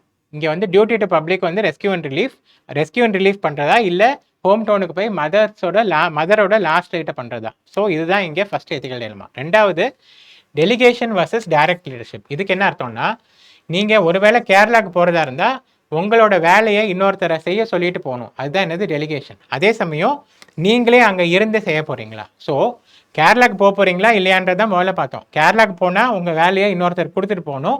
நீங்கள் அங்கே இருந்தீங்கன்னா நீங்களே லீட் பண்ணி செய்யலாம். ஸோ இதில் என்னென்னா, இன்னொருத்தர் கொடுத்தா ஏற்கனவே அங்கே டிஸ்ட்ரிக்ட் அட்மினிஸ்ட்ரேஷனில் ஃப்ளட் இருக்கிறதுனால பயங்கரமாக ஸ்ட்ரெயின் ஆகிருக்கும், ஒவ்வொருத்தவங்களுக்கும் பேர்டன் இருக்கும். ஸோ உங்கள் வேலையும் சேர்ந்து இன்னொருத்தர் கொடுத்தீங்கன்னா அந்த வேலையை எஃபிஷியண்ட்டாக செய்ய முடியாமல் போகிறதுக்கு வாய்ப்பு இருக்குது. இதெல்லாம் நம்ம ஆப்ஷன்ஸ் அனலைஸ் பண்ணும்போது பார்க்க போகிறோம். செகண்ட் எத்திக்கல் டைலமா இல்லைன்னா, நீங்கள் இருந்து செய்ய போகிறீங்களா இல்லை வேறு யாருக்காவது கொடுத்துட்டு நீங்கள் கேரளாவுக்கு போக போகிறீங்களான்றது. ரெண்டாவது, public expectation versus private loss. So ஒரு டிஸ்ட்ரிக்ட் கமிஷனராக நீங்கள் ஒரு டிசாஸ்டர் நடக்கும்போது அங்கே இருந்து ஸ்டெப் எடுக்கணும்னு தான் அங்கே இருக்கிற சிட்டிசன்ஸ் எதிர்பார்ப்பாங்க. ஆனால் உங்களுக்கு பர்சனல் லாஸ் நடந்திருக்கு. என்னது? Mother has expired. விஜயோட மதர் வந்து எக்ஸ்பயர் ஆகிருக்காங்க. ஸோ அப்படி இருக்கும்போது நம்ம பர்சனல் லாஸை பெருசாக எடுத்துக்கிட்டு கேரளாவுக்கு போகிறாங்களா, இல்லை அங்கே இருந்து அந்த நிலைமையை இவங்க வந்து நிலைமையை வந்து சீர்படுத்த போகிறாங்களா அப்படின்றது. நாலாவது எத்திக்கல் டைலமா என்னென்னா, social expectation versus progressive values. இது அகெயின் திஸ் இஸ் டிஃப்ரெண்ட். இது வந்து it will add value to the answer. உங்களோட ஆன்சருக்கு இது கண்டிப்பாக வேல்யூ ஆட் பண்ணும். எப்படின்னு பாருங்கள். ஜென்ரலாக சொசைட்டி என்ன எதிர்பார்ப்போம்? ஆஸ் அ சன் விஜய் வந்து கேரளாவுக்கு போய் லாஸ்ட் ரைட்ஸை பர்ஃபார்ம் பண்ணும் அப்படின்னு தான் எதிர்பார்ப்போம். இதில் ப்ராக்ரெசிவ் வேல்யூஸ் என்னென்னா, ஒரு வேளை உங்களால் போக முடியல அப்படின்னா உங்கள் சிஸ்டரை இமீடியட்டாக யூஎஸ்லேருந்து கிளம்பி அங்கே கேரளாவுக்கு போக சொல்லி அவங்கள லாஸ்ட் ரைட்ஸ் பர்ஃபார்ம் பண்ண சொன்னீங்க அப்படின்னா, a girl is performing last rites to her mother. So son எவ்வளோக்கு எவ்வளோ பண்ணலாமோ அதே மாதிரி a daughter also has the rights. ஏன்னா both are equal. Son and daughter இங்கே வந்து எந்த விதத்துலையும் டிஃப்ரென்ஷியேட்டட் கிடையாது. அப்படி இருக்கும்போது நீங்கள் சோஷியல் நார்ம்ஸை ஃபாலோ பண்ணி நீங்கள் தான் போக போகிறீங்களா, இல்லை உங்கள் சிஸ்டரை கூப்பிட்டு அவங்கள பெர்ஃபார்ம் பண்ணுறதுக்கு நீங்கள் ரெக்கமெண்ட் பண்ண போகிறீங்களா, அட்வைஸ் பண்ண போகிறீங்களான்னு சொல்கிறது. ஓகே, ஒருவேளை அந்த சிஸ்டர் கூட ரெடியாக இருக்கலாம், ரெடியாக இல்லாமல் இருக்கலாம். அப்படி இருக்கும்போது அவங்களுக்கு எக்ஸ்பிளைன் பண்ணணும், இந்த மாதிரி சன்னுக்கு என்ன ரைட்ஸ் இருக்கோ அது வந்து டாட்டருக்கும் இருக்குது. So you can do it, தைரியமாக நீங்கள் போய் பண்ணுங்கள், ஐ வில் சப்போர்ட் யூ அப்படின்ட்டு you have to convince your sister. So this is also a part of explanation. So நம்ம பார்ப்போம். BNC என்னது, options available and critically analyse. So first option என்ன, request his close friends to perform the last rites while Vijay takes care of disaster response. ஒன்று வந்து அவங்க சிஸ்டரும் போக முடியல அப்படின்னா க்ளோஸ் ஃப்ரெண்ட்ஸ், அங்கே இருக்கிற க்ளோஸ் ஃப்ரெண்ட்ஸை வந்து அம்மாவுக்கு லாஸ்ட் ரைட்ஸை பெர்ஃபார்ம் பண்ண சொல்லிட்டு, அதே சமயம் இங்கே டிசாஸ்டர் ரெஸ்பான்ஸை மேனேஜ் பண்ணுறதுக்கு இவர் நார்த்லேயே தங்கிடலாம். இது நம்பர் 1. இதில் மெரிட் என்ன, அப்ஹோல்டிங் ஸ்பிரிட் ஆஃப் சர்வீஸ். இந்த மாதிரி எழுதினா போதும். இதுதான் சொல்கிறேன்.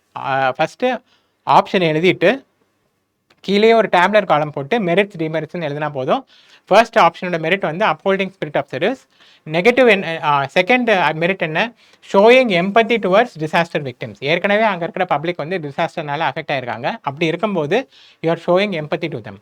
டிமெரிட்ஸ் என்ன, you are ignoring the duty to your mother as a son. So இதனால நீங்கள் ஃப்யூச்சரில் கில்ட்டி கான்ஷியன்ஸாக ஃபீல் பண்ணுறதுக்கான வாய்ப்பு இருக்குது. Okay, as a son you have the duty to perform the last rites. அதே சமயம் நீங்கள் வந்து இதை பண்ணாமல் நீங்கள் அங்கேயே தங்கிட்டீங்க, உங்கள் டிஸ்ட்ரிக்ட்லேயே இருந்துட்டீங்கன்னா நம்ம செய்ய முடியலையன்ற கில்ட்டி கான்ஷியன்ஸ் உங்களுக்கு வரதுக்கு வாய்ப்பு இருக்குது. இதுதான் டிமெரிட். ரெண்டாவது option, delegate his role to his peers. Vijay வந்து அவரோட ரோலை அவரோட கோவர்க்கர்ஸ்க்கு டெலிகேட் பண்ணிவிட்டு go to the home down.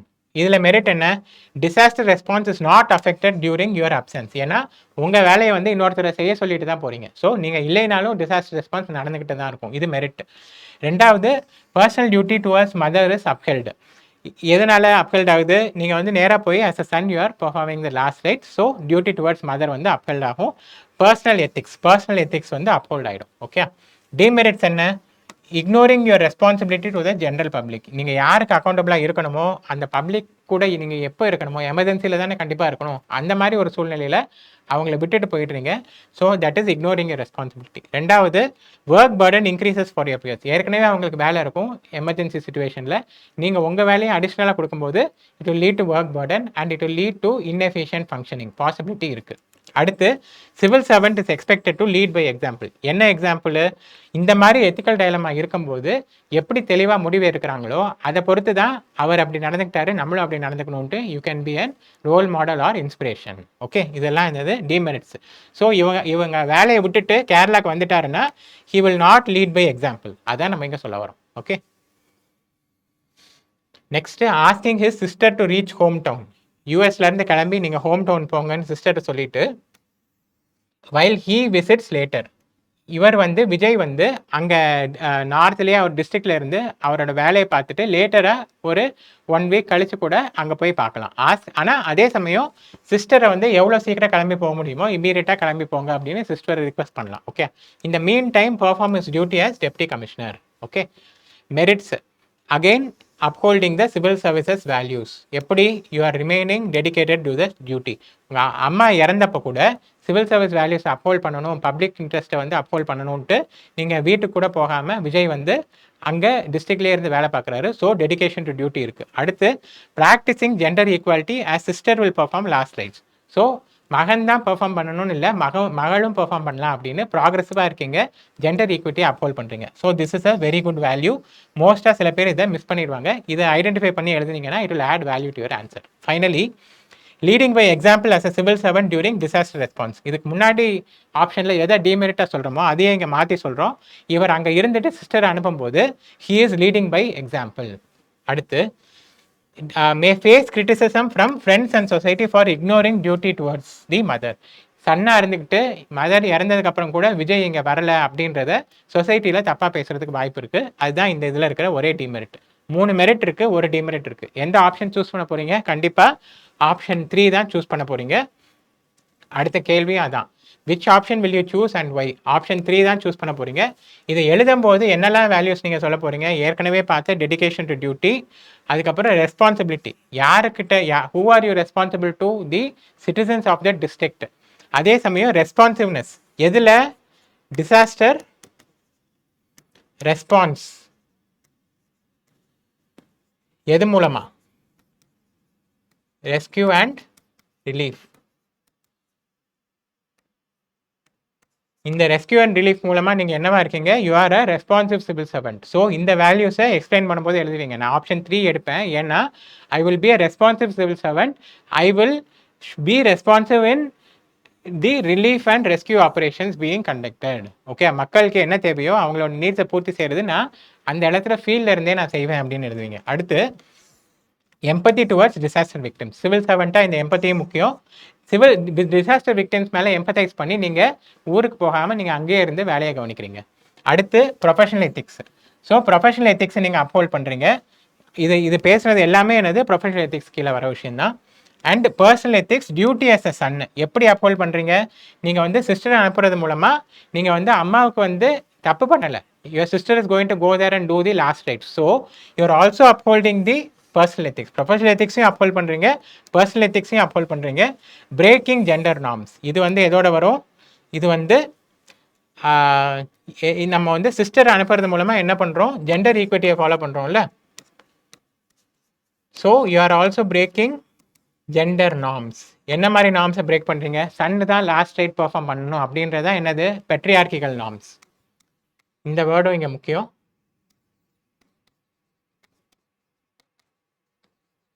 பெட்ரியார்கியை break பண்ணி ஈவன் அ டாட்டர் கேன்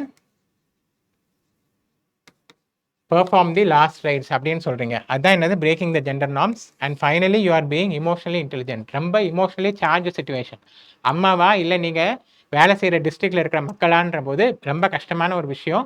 ஏன்னா அங்கே ஏற்கனவே ஃப்ளட் அண்ட் க்ளவுட் பர்ஸ்ட் நடந்துகிட்ருக்கு. அப்படி இருக்கும்போது நீங்கள் எடுக்கிற டிசிஷன் வந்து உங்களோட இமோஷனல் இன்டெலிஜென்ஸை வெளிக்காட்டும். ஓகே, ஸோ இதெல்லாம் பேஸ் பண்ணி தான் நீங்கள் ஏன் இந்த ஆப்ஷன் 3 சூஸ் பண்ண அப்படின்ட்டு எழுத போகிறீங்க. ஓகே, இதை எப்படி ஆர்கியூ பண்ணுறதுன்னு சொல்கிறேன். இந்த எத்திக்கல் டைலமாவை அப்ஜெக்டிவிட்டி அண்ட் ரேஷ்னாலிட்டி யூஸ் பண்ணி நீங்கள் சால்வ் பண்ண போகிறீங்க. ஸோ இந்த வேல்யூஸ் கண்டிப்பாக வரணும். So while resolving this difficult ethical dilemma, I will use objectivity and rationality in my decision making. எப்படி அதை யூஸ் பண்ண போறீங்க, இங்க பாருங்க. Last rites versus possibility of saving life through your action. அங்கே வந்து அம்மா ஏற்கனவே விஜய்க்கு இறந்தாச்சு.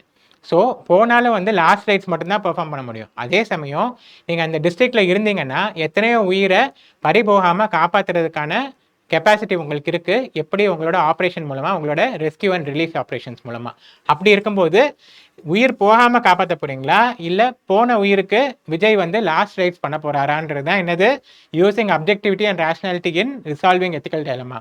So your argument should be like this. இந்த ஆர்குமெண்ட்டுக்கு தான் வெயிட்டேஜ் கிடைக்கும். புரியுதா, எவ்வளோ டீப்பாக இதை வந்து அனலைஸ் பண்ணியிருக்காங்கன்றது தான் இந்த கேஸ் ஸ்டடியோட வெயிட்டேஜே. Next, ability to think straight during emotional stress. பயங்கரமான ஸ்ட்ரெஸ்ஸான சுச்சுவேஷன். ஒரு இடத்துல டிசாஸ்டர் நடந்திருக்கு, இன்னொரு இடத்துல அம்மா வந்து இறந்துருக்காங்க. இந்த இடத்துல நீங்கள் எப்படி உங்கள் மைண்டை அப்ளை பண்ணி நீங்கள் டிசிஷன் எடுக்கிறீங்கன்றது it shows your emotional intelligence and regulation of your emotions. புரியுதா எப்படி லிங்க் பண்ணி எழுதணும்ன்ட்டு. Next, your mother. அடுத்து என்ன சொல்கிறீங்கன்னா, your mother will also desire this and would have felt proud for your decision. நீங்கள் வந்து சிவில் சர்வெண்ட் ஆகணுன்றது தான் விஜயோட மதரோட கனவு. அப்படி இருக்கும்போது இப்படி நீங்கள் டிசைட் பண்ணுறதுக்கு உங்கள் அம்மா வருத்தப்பட்டிருக்க மாட்டாங்க. விஜயோட அம்மா வந்து இதை தான் சப்போர்ட் பண்ணியிருப்பாங்க, இது நினச்சி தான் பெருமைப்படுவாங்கன்ட்டு நீங்கள் உங்கள் எக்ஸ்ப்ளனேஷனில் எழுதணும். அடுத்து, you will lead by example. ஏற்கனவே சொன்ன விஷயந்தான். இப்படி செய்கிறது மூலமாக ஒரு சிவில் சர்வெண்ட் வந்து ஒரு டிப்டி கமிஷனர் எப்படி ஆக்ட் பண்ணணும் அப்படின்றதுக்கு you will be a role model.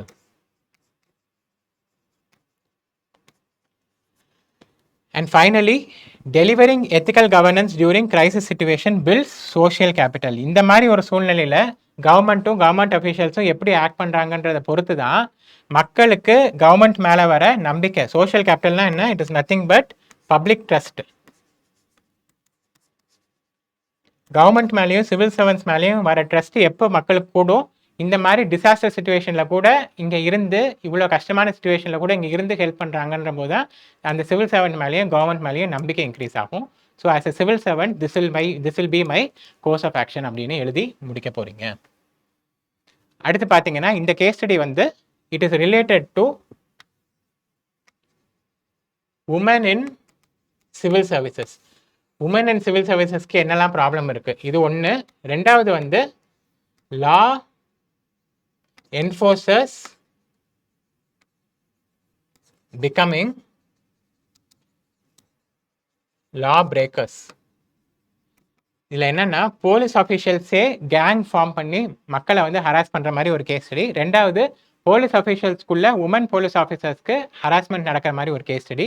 So அந்த கேஸ் ஸ்டடி நம்ம என்ன பண்ண போகிறோம்னா டிஸ்கஸ் பண்ண போகிறது இல்லை. ஆஸ் யூஷுவல் இந்த கேஸ் ஸ்டடிக்குமே நான் வந்து என்ன எத்திக்கல் இஷ்யூஸ் அப்படின்ட்டு ஐடென்டிஃபை பண்ணி உங்களுக்கு ஸ்ட்ரக்சர் கொடுத்துருக்கேன். So what you have to do is you have to read through this slide and you have to identify the ethical issues and try to solve this particular question set. okay, என்ன issues நடக்குது, எப்படி அதை solve பண்ண போறீங்க அப்படின்னு try பண்ணுங்க. So with this session is getting completed as usual.